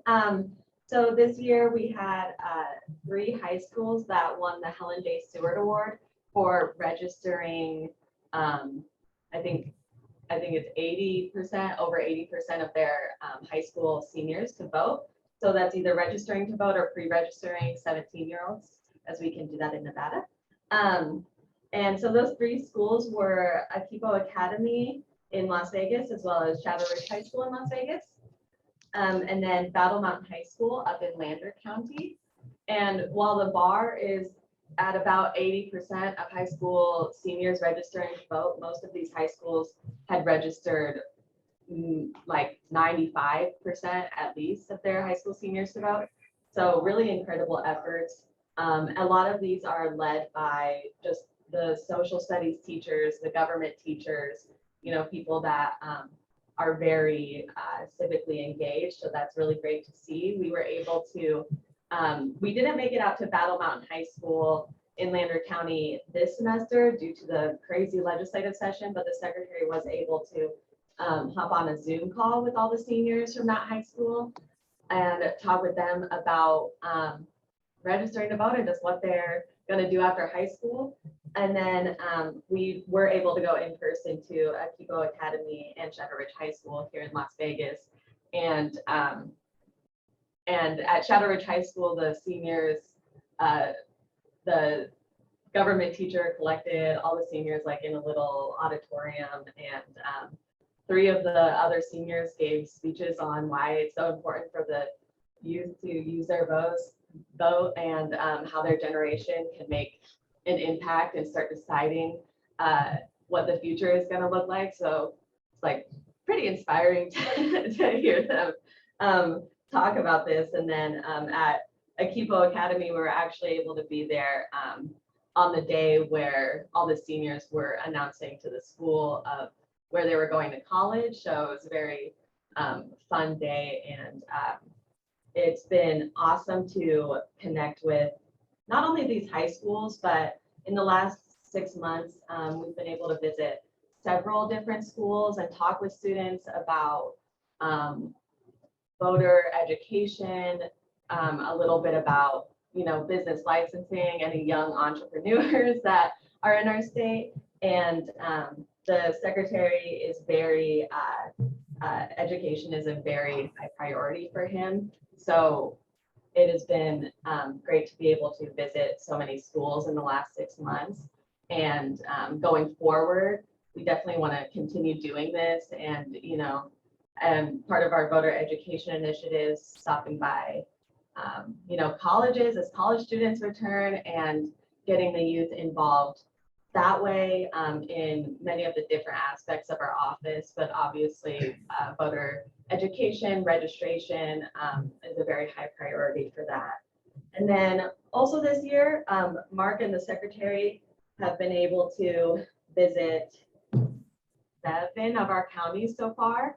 So we have 10 counties left to stop by to talk with the clerks directly, talk with the election staff directly, get a firsthand look of where they are at right now with so many new elections workers, so many new clerks and registrars, to have those firsthand conversations about where they're at, what the state can do, and just increase those communication lines to keep that open. And those have been our big efforts through the very, very busy legislative session in the past 6 months, and hoping to just continue that momentum and get out to the rest of the counties, and, you know, also including those discussions with our tribal communities as we do get out into the rural areas, and ensuring that we have those open communications with our rural counties, and they feel just as comfortable coming to us to talk about issues or ideas as our urban counties do. And it was really great to see I don't think the secretary mentioned at the signing of Senate Bill 406, our election worker protection bill. We invited all the clerks and their election staff to come to the signing with us, and so many of them made it up to Carson City. Who was it? Lisa, I think, drove 7 hours From Lincoln, yep. Lincoln County to come to the signing. So we're really excited about these relationships and just building upon the foundation and really growing those as we get closer to the election, and just as the secretary gets more into his tenure in office. Thanks, Cecilia. I have a question. If we could go back to the Helen J. Stewart Award. That actually is an award that came out of the prior advisory committee. And it's wonderful that it has really taken hold and has had an impact on youth voter registration. I wanted to find out if there's anything this new committee can do to support that effort, and in that regard, the process of once you have, I know it's kind of a mathematical thing determining whether they've met the criteria or not. Do they just let you know they're there, or do we actually have kind of like an objective process to see how the schools are performing? So I can actually chime in on this one. This is Maggie Salas Crespo for the record. So historically, the Helen J. Stewart, you know, the schools, and Mark, correct me if I'm wrong, you know, they'll let you know, at least the schools that know about the Helen J. Stewart. So the approach that we want to take now, especially with the creation of the youth voter panel, and we have some guest speakers here today, is to see if we can empower the youth panel to help us out with the outreach, right? Because we've had quite a bit of a hard time kind of getting in some schools or kind of expanding that outreach coming directly from this advisory committee. In the past, we had a member that was part of the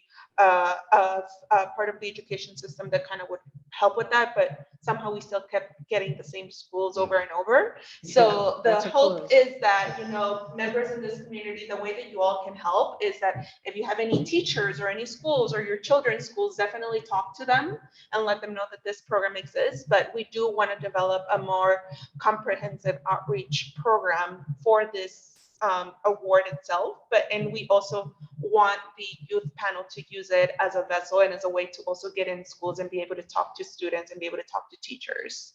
So that is Right. the idea. But again, if anybody else in this committee has any more ideas as well, That of would- how do we increase outreach in terms of the different schools knowing about this award, it would be great. You know, they can get the Secretary of State to come visit them. We'll issue them a nice little plaque that they can put on. And, you know, schools tend to like accolades, right? So this is a great opportunity to do that, but it is being folded into our overarching outreach and education plan that Cecilia and I are putting together along with all of our deputies. But again, you know, our hope is that now that we'll have young voters be part of this panel and have a voice in the Secretary of State's office, is that they can kind of take this and do more with it than what we've been able to do at this moment. That's great. And Maggie, if I may, absolutely spot on. And we've gone to some measures where we're reviewing the process. There's a single page application, but the schools are required to have an anonymized list of student 1 through 50. So we're not getting names, and that's how they can kind of show that they have met the threshold. Trying to provide a template to make it easier for the teachers. But ultimately there's about 217 high schools in our state.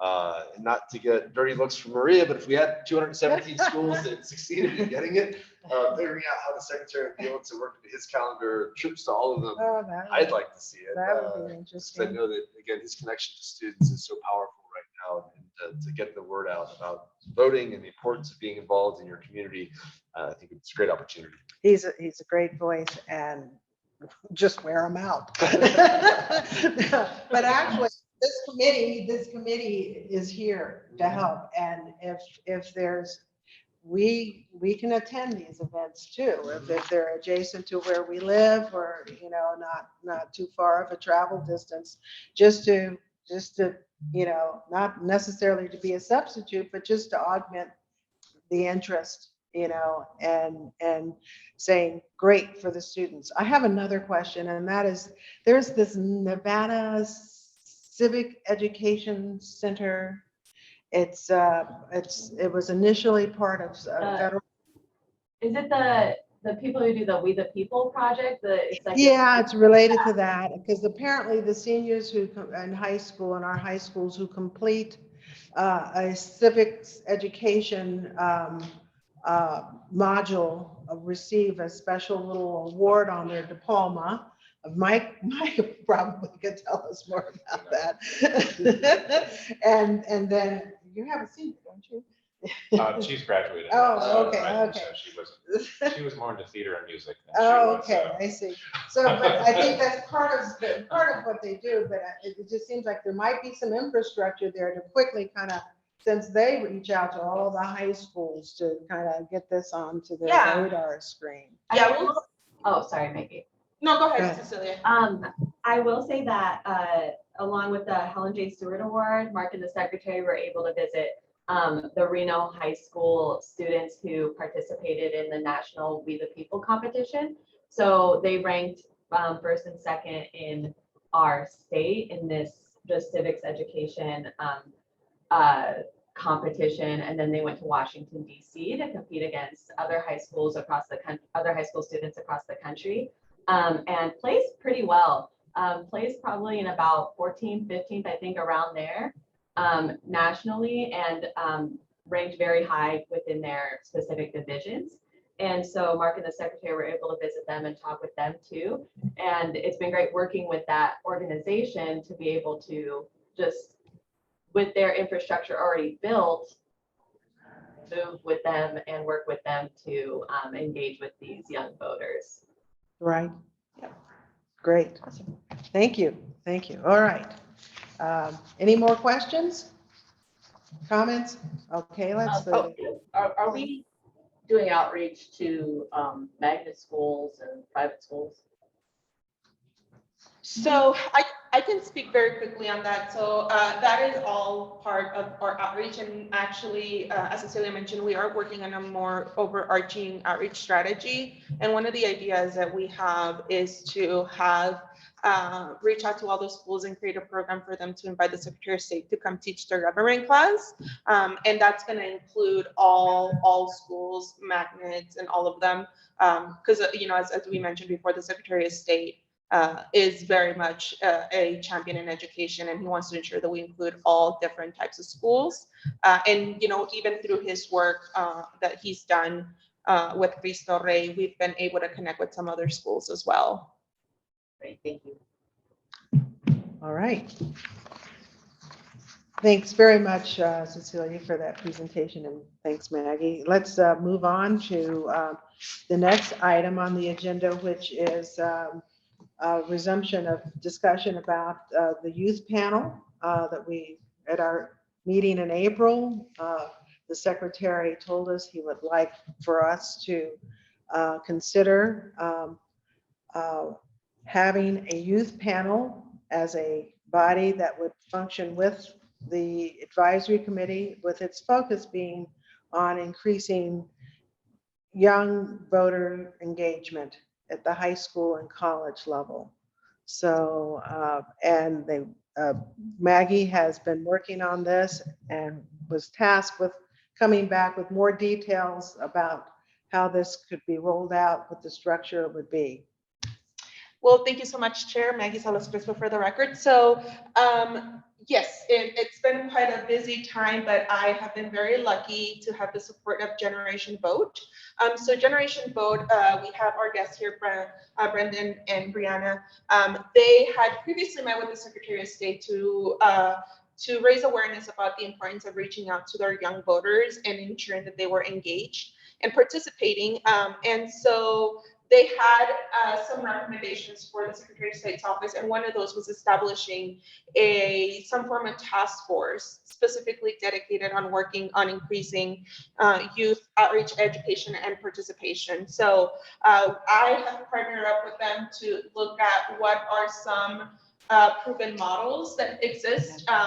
Generation Vote has been doing this work with other states, as well as they've worked and done some group studies with young voters here and have been able to collect really good data and information. So they are actually going to present to us some of their findings and recommendations of what this voter youth panel could look like, and then we'll open it up for discussion. And again, these are recommendations. It's kind of up to us to decide what we want to look for, what we want this youth panel to look like, as well as keeping in mind that the youth panel has to function under the same guidance as the advisory committee of participatory democracy, which those are outlined in their NRS, which is very much focused on increasing voter engagement, education, and voter participation. So I'll pass the mic on to Brendan and Bree, and they do have a presentation for us as well that they'll walk us through. Beautiful. Thank you so much, Maggie. For the record, I'm Brianna Sia. Hi all, I'm Brendan Cushing. And yes, we do have a presentation. So I think if we're allowed, we can share screen and pull it up. Yeah, I can go ahead and share that right now. Let me make sure. Oh, perfect. Okay, great. Do y'all see our screen? Yes. Yes, we do. Okay. Excellent, excellent. We wish we could be there with y'all, but right now we're currently in Houston, Texas. So really appreciate you making time to hear from us. And I do believe this discussion on the Helen J. Stewart Award was a great segue to this discussion, because one of the best ways to get into schools, whether it be high schools or universities, is to empower young people to be champions for this committee, for the Secretary of State's office, and to be able to talk to their peers about all the amazing opportunities and programs available to expand and increase youth voter engagement in the state. And so as we heard today throughout the whole discussion regarding the recent changes coming out of legislative session with election laws, and also the fact that 2024 is around the corner, there has never been a better time to think about new initiatives like this youth panel that can create a robust culture of civic and voting engagement in Nevada. And so again, my name is Brianna, and I'm the executive director of Generation Vote. And Generation Vote is a national youth-led organization sparking a movement of young folks advocating for a just democracy for all and advancing youth voter engagement and voting rights. So we spent time this past fall in Nevada, where myself and Brendan and of our Gen Vote organizers spoke to hundreds of young people about the importance of the Secretary of State office and thinking about, and in a lot of these discussions, many of these young folks were unfamiliar with the office's duties over elections and were unfamiliar with all the amazing opportunities for civic engagement.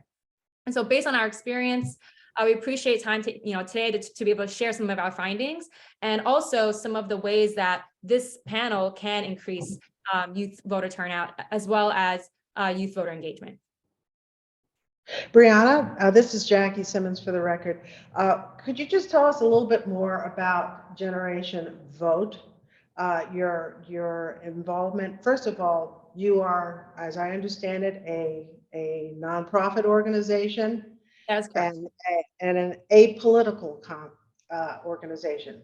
Is that correct? Yes. So today we're representing our, we have a C3, it's a nonpartisan organization. And so for this program, that is correct. Generation Vote is a national nonprofit C3 that is really excited to be working with Secretary of State offices across the country to be able to think through ways to support young voters and increase civic engagement. And currently, what are the other states that you've been working with?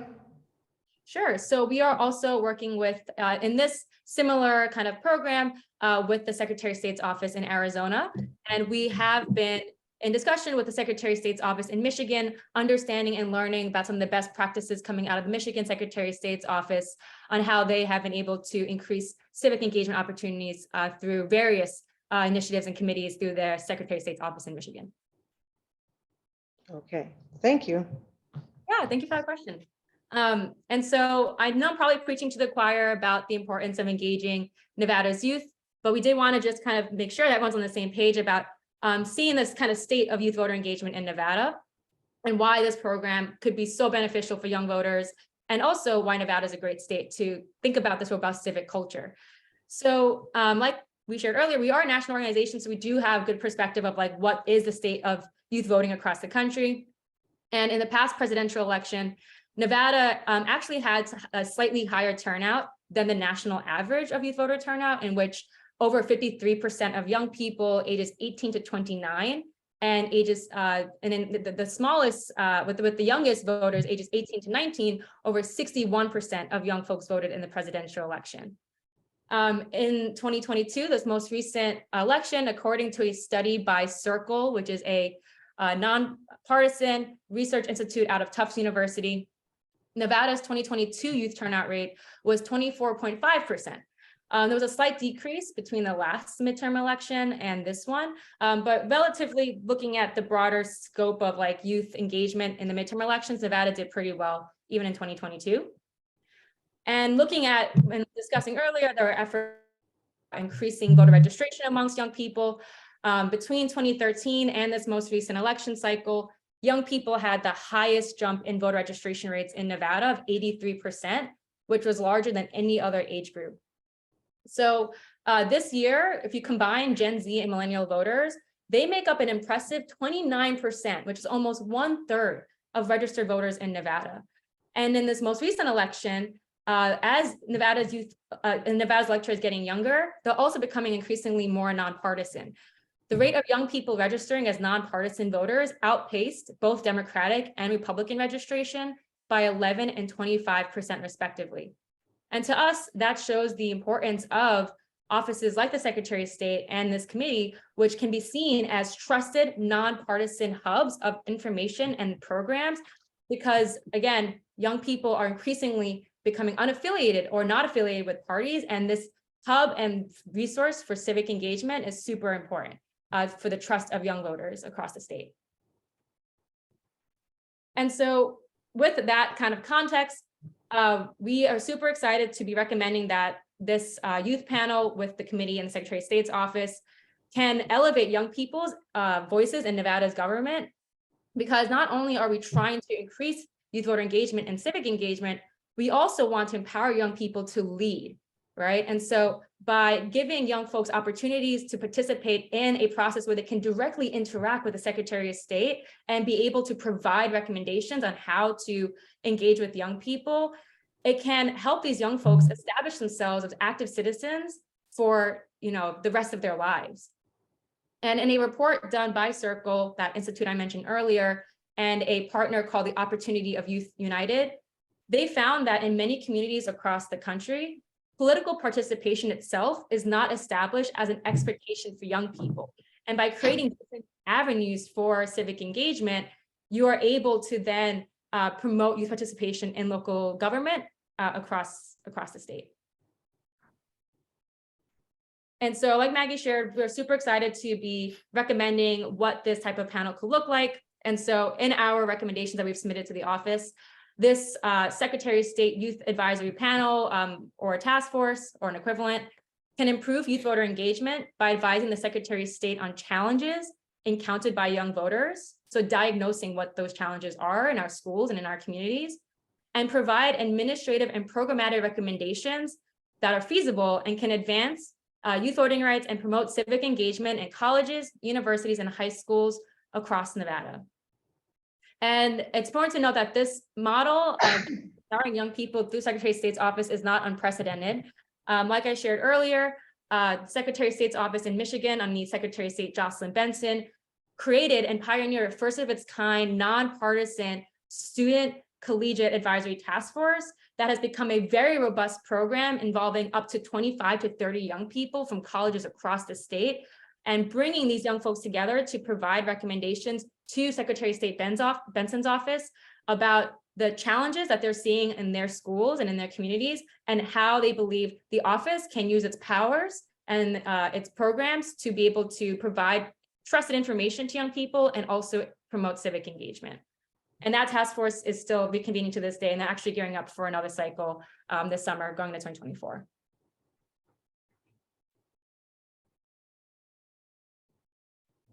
And so in terms of what this panel could look like, again, these are just recommendations based on what we've seen work with other similar youth panels and task forces, is the following.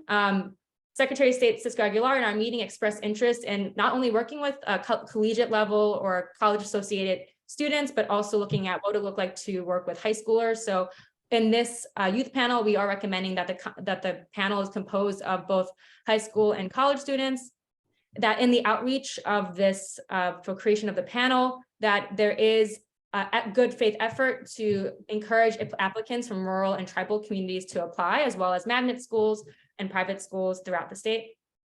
So this initial panel recommending up to 15, so more feasible number would probably be around 10 young people to participate in this first term of the panel, which would last about 1 year, is the recommended kind of length for creating a program that both is supportive of the young folks and also gives them time to be able to provide these recommendations and diagnose the issues.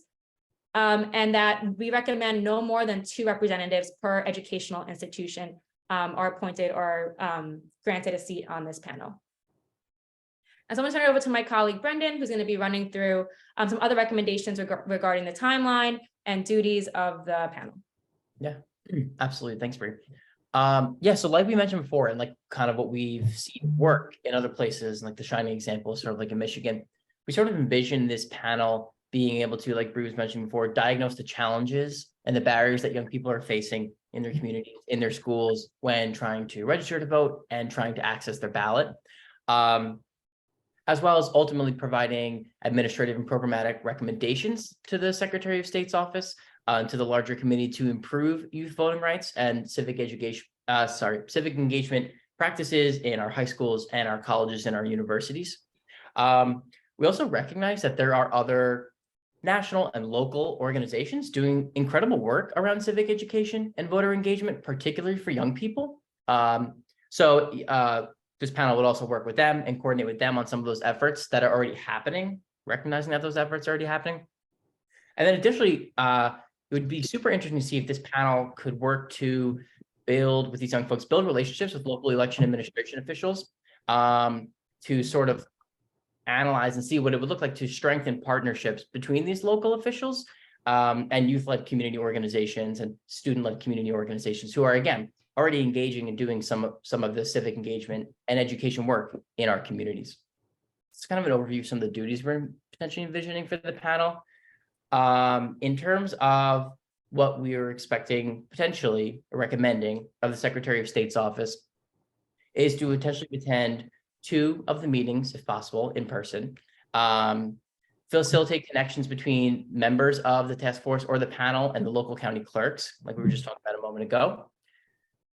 This won't necessarily be applicable for the pilot of this program if we move forward, but connect panel members or task force members with alumni from the program to sort of enrich the experience and share learnings and best practices.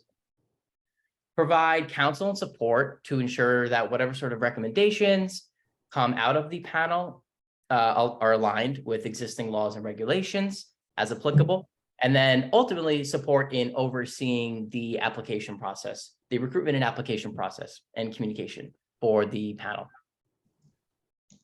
And then finally, in terms of a potential timeline, definitely be flexible here based off whatever y'all think is best.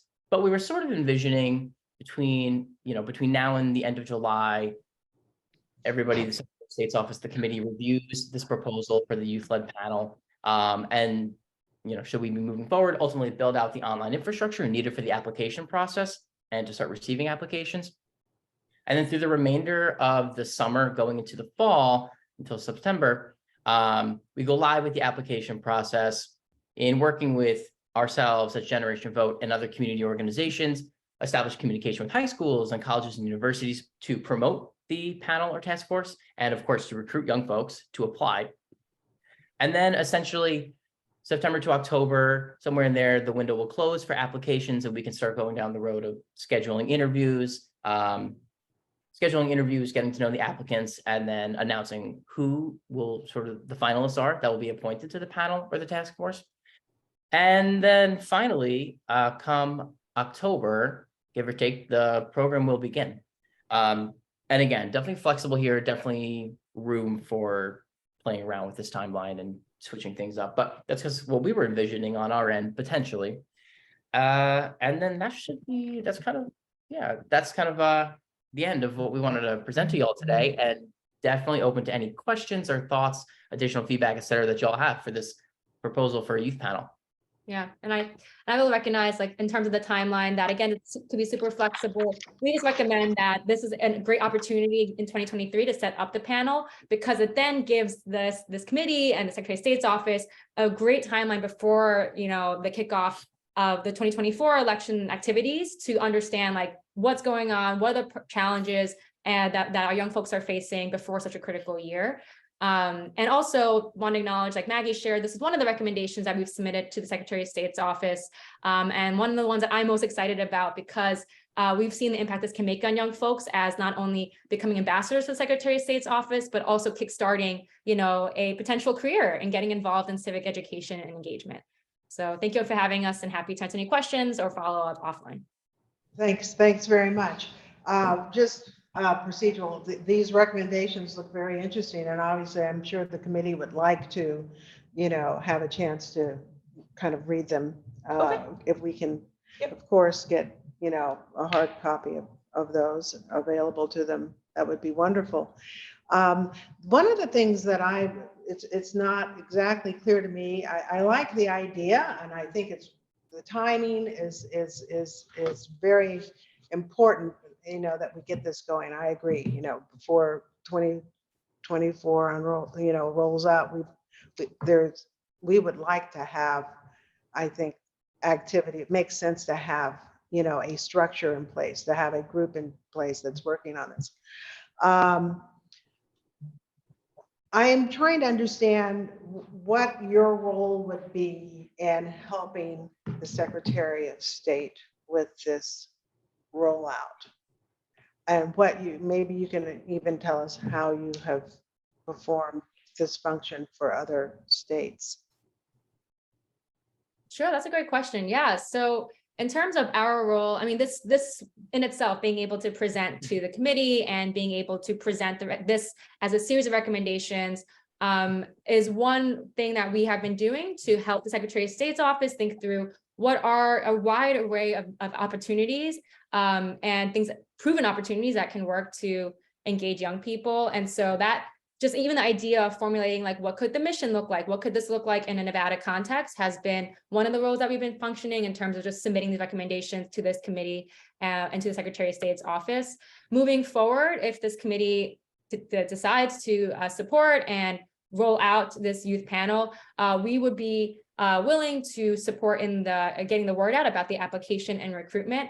Understanding though that the recruitment actual process is entirely through the Secretary of State's office. We will not have a role in deciding who's going to be actually appointed on this committee, but we are willing to spread the word about the application and as well as bring together community organizations to understand that the importance of this and first of its kind initiative in Nevada, and for them to also be engaged in recruitment opportunities as well. We have actually interviewed other community organizations about like different opportunities for increasing youth engagement, and we did receive enthusiasm from folks about this particular recommendation and interest in being able to support getting the word out about an application or whatever the recruitment process this committee or panel decides to be.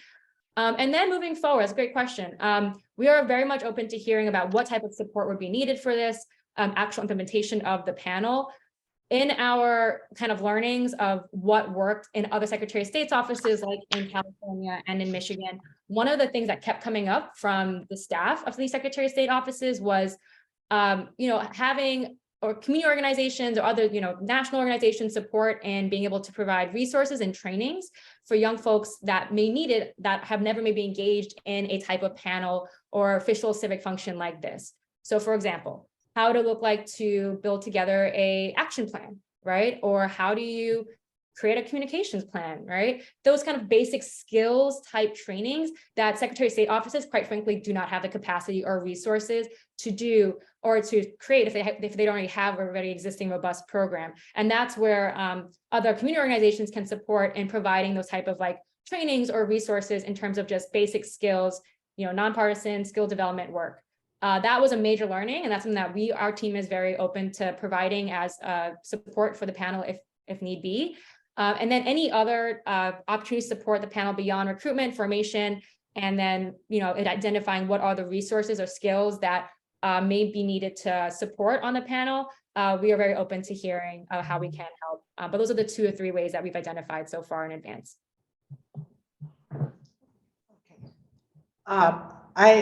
We're kind of running a little bit longer than I had hoped, but I don't want to preclude other members asking questions. I could go on for a while, but I'd like to open the floor to see if any of our other members here would like to speak to our presenters and if they have any questions.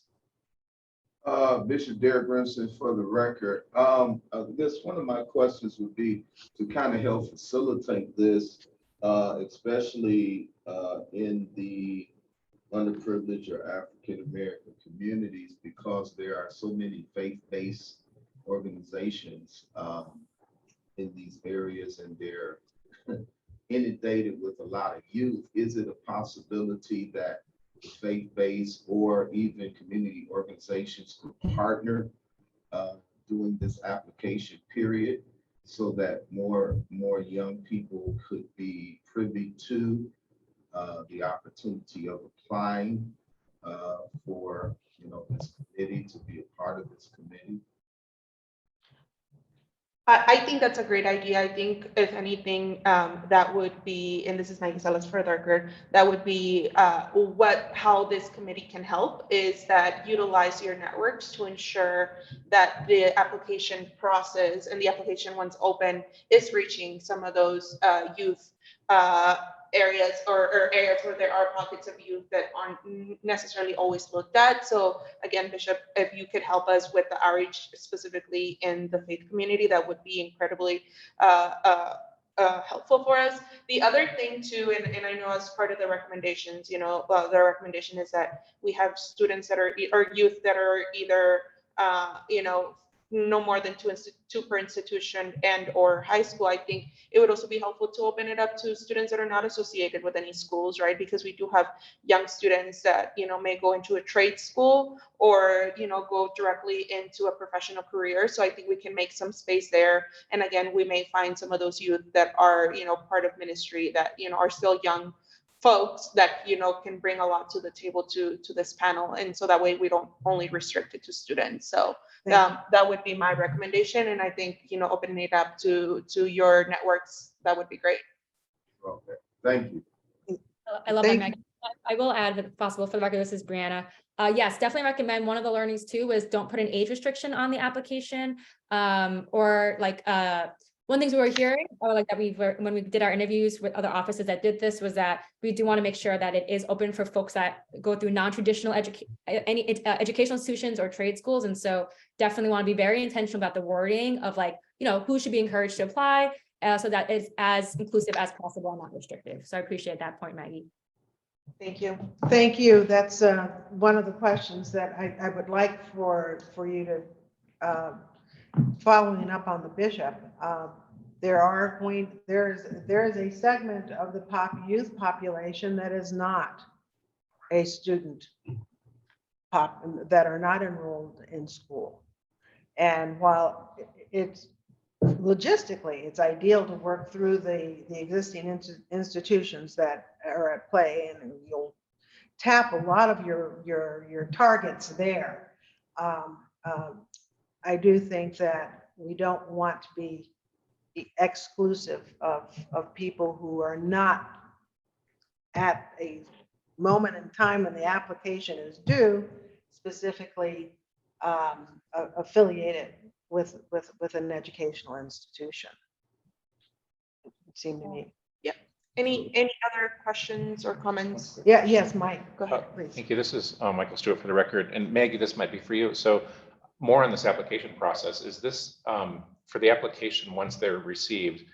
Would this committee then maybe be involved in a review of that application and some advice to the secretary on selection of members, or is that something that would be internal through your office? I would say I would take the recommendations from the chair in this one in particular, because I also know that this is everybody serves at their own will, and this is not a paid, True. not a paid position, right? And sometimes some of that work can be very labor intensive and going through it. So I leave it up to the chair to have that conversation with the secretary and see what would make most sense. But I do think that, at some point we could potentially do the initial review and then present the potential applicants. The only concern there is that we would have to set up a special meeting to do that. And maybe that is the only item that is the only item in the meeting, right? Is that we review applicants and get your feedback. And that way, we can start with, because, for this panel in particular, we got 60 applications, right? So it was 60 applicants to review, and it was right. Okay. So then, we might get a lot more, and then, our office can do kind of the initial vetting and reviewing, and then set up some top candidates that we can then present to this committee, and then the committee can potentially vote. So that is a suggestion that I would say. That way we kind of take a little bit off of the load at the front end of it, and we bring you what we think are the best candidates. So I don't know how folks feel about that. Thank you. This is Jackie Simmons. I think that one of the most important things we can do is assist with getting the word out and the outreach effort. Absolutely. As opposed to the more, administrative aspect of processing those applications. And I think that it's clear that Secretary of State wants to have this group and will want to have that kind of direct involvement of his staff in vetting and in the selection process. I think it's just appropriate that, when we schedule our next meeting, hopefully we would have, a more fleshed out, idea of who is going to be serving on this panel and where they're coming from. And to help with this outreach, to let us know, and this doesn't have to be anything that we have to meet about, but, be sure that we know when the application process begins, or what this timeline is, and so that we can do our outreach and help promote people to get involved. Holly, for the record, I think that the timeline I'm worried about is, I think August 9th is when kids go back to school. Is that right? Yes. And so, there's all this stuff. I think it may be a little bit too soon to start in October. We have the selection process, and then you have to do advertising for the kids to actually submit. That's one of my concerns. Secondly, I'm a mother of 4 kids, ages 19 through 29. So I can say that college students have different concerns. That is a different demographic than high school students. And you may want to have 2 subcommittees. To put them all into one group, I'm afraid that the college students will drown out the voice of the high school students. And I think you should separate. Brianna, do you have any comment on that? Yeah, that's a great point. And that's something that when we were looking at other models through Secretary of State offices regarding like youth advisory councils, task forces, there's different names, but they all serve basically the same functions. There was always a struggle of like, what does it look like to engage like high school aged young people with college age, and doesn't have to be with the university, but college age folks. And that was the concern that was just named was one of the reasons why some folks decided to just focus on a collegiate task force. One, I think mostly because of logistics, like recruitment and application process a little bit easier by going through, a collegiate type systems. But I do really think that the route that this just here in the discussion coming out of the presentation that this committee is thinking for the youth panel would be first of its kind of youth advisory panel to a Secretary of State's office, which is very, very exciting. And so I actually don't have on the top of my head like any similar models in which the high school, having a high school and combined collegiate level task force. But what I will say is in my past, previously I have ran kind of like local county level youth councils before with both high school and college age young folks. And honestly, what came down for us was just facilitation and structure to what was just raised. And so it is doable. It is possible for a group size of 10 to 15. I think it can be done. But it's really important about how is facilitation looking amongst this panel during their, regular meetings, whenever they are meeting, as well as what type of resources are being provided, because a lot of the high school age folks may not have the experience in organizing events or outreach to their peers compared to older peers. And so making sure that you are providing those resources, whether it be working with community organizations or other offices or agencies, to ensure that especially the high school age folks are getting the support that they need to be as caught up as, some of their older peers that might have a bit more experience, is the 2 ways I would address that. So what you're suggesting is there could potentially be benefits of a peer-to-peer mentoring in a combined task force, which is interesting. Well, I guess one threshold question I have is at the high school level, we're not really, our focus, I would presume, would be on those that are eligible to register or pre-register to vote. It would be seniors. Yeah, seniors in Or high school. just seniors. Mhm. Oh, okay. Oh, okay. Yeah. So that narrows it from the 14-year-old. Yes, correct. Yeah, exactly. We're talking about the 17 to 18-year-olds, and there are many of them in colleges and universities too. Is that correct? Yeah. Yeah. That's correct. Mm-hmm. So we've lost 3 members. And so I think we should, since we are 20 minutes over or initially allotted 2 hours, we should definitely. Well, thank you.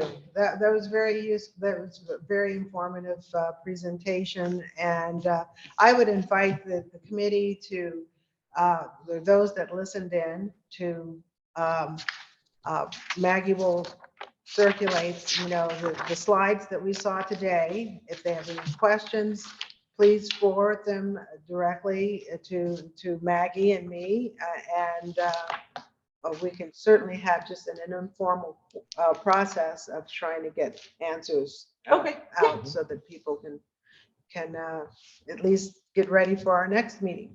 Okay, perfect. And we do have to do the last public comment, but I don't think we Yes. have anybody from the public. Oh, yeah, we have one member here from the Oh, public. there we So go. Hi there. For the record, my name is Hannah Jackson.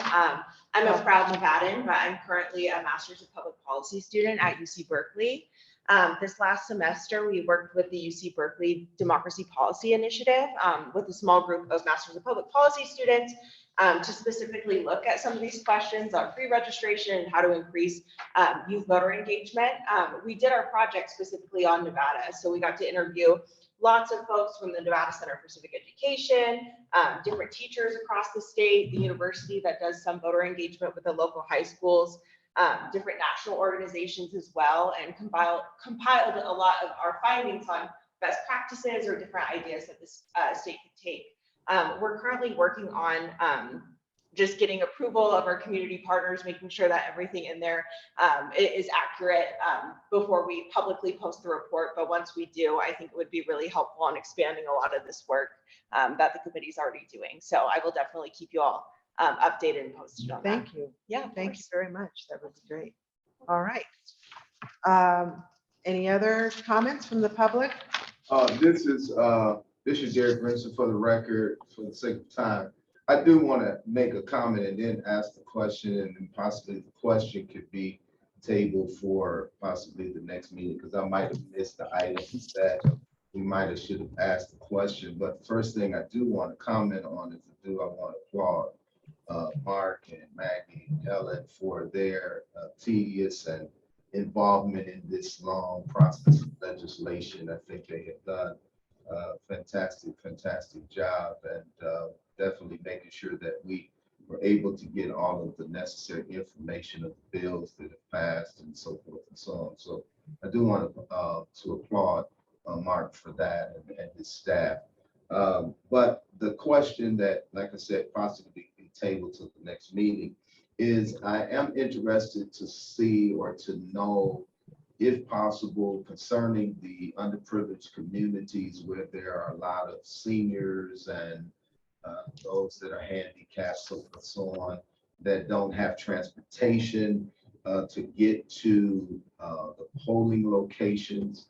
Is there going to be some type of polling locations that will be readily accessible to these underprivileged communities, African-American communities, senior communities, where they don't have to go so far to get to the nearest polling station, so that they, have accessibility if they have to walk or whatever that looks like. So that's the question. Thank you. And if you don't have time, we can table. I can answer very quickly, just Great. one of the things that we do have. So our E system, Mark briefly mentioned it, it's the effective absentee, I'll have to get the rest of the acronym, but basically it is our way of, before 2021, it was just for overseas voters, citizens that lived overseas or military, to make it easier to vote, so they didn't need a mail ballot necessarily sent to them. So integrating technology into the voting. In 2021, the legislature approved to use this for voters with disabilities too. So we're trying to get, part of the outreach plan with the elections team is to try to get the word out there about that more as well. Go to some of these community centers for seniors and discuss that there are other options necessarily than just either getting a mail ballot or being able to use accessible ways to vote And for different communities. yeah, so just to reiterate, because I don't think people heard you very well. So yes, so we have an EASE program, which is for overseas voters that in the 2021 election was expanded to members with disabilities. And because it is such an early on bill, we still have a lot of headway to make in the outreach. So what I can do is, that can be an agenda item from the next meeting, is for Mark to come in and have a thorough explanation of the EASE program, and then we can have a discussion of what are some ways that this community can help with getting the information out, and potentially discussions about to just expanding it to overall seniors as part of a legislation, right? Like, what are the possibilities, and if that has happened in other states, as a way of accessibility. So I will make sure that we put that on the agenda, and then that way we can both talk about, reaching out to our members of the military that are overseas. And I know that's something that Mark has been trying to work on, as well as our population with disabilities. So we'll put it on the agenda item. Thank you, Madam Chair. Thank you, Maggie. And thank you, Bishop, for reminding us to thank our hardworking members of the Secretary of State's office. And I know it was quite an arduous session, and they obviously did a great job. So thank you. And I also wanted to mention to the committee, if you have ideas, suggestions, things that you want to raise at our next meeting, please shoot me an email. We've got a list in place with everyone's email contact information. And I would love to hear from you with any of your ideas, suggestions, reactions to what we heard today. Thank you so much for your time. We need to vote to adjourn. Yes. Can I have a motion to adjourn? Motion? Second? I'll second. All in favor? Aye. Aye. It's unanimous. Motion carries. Thank you so much. Thanks, everyone. Thank you so much for hanging on for a little after 11. We appreciate you. Thank you, Brianna. Yeah. Thank you all for And having us. Thank you. Thank you very Thank you. much. Thanks.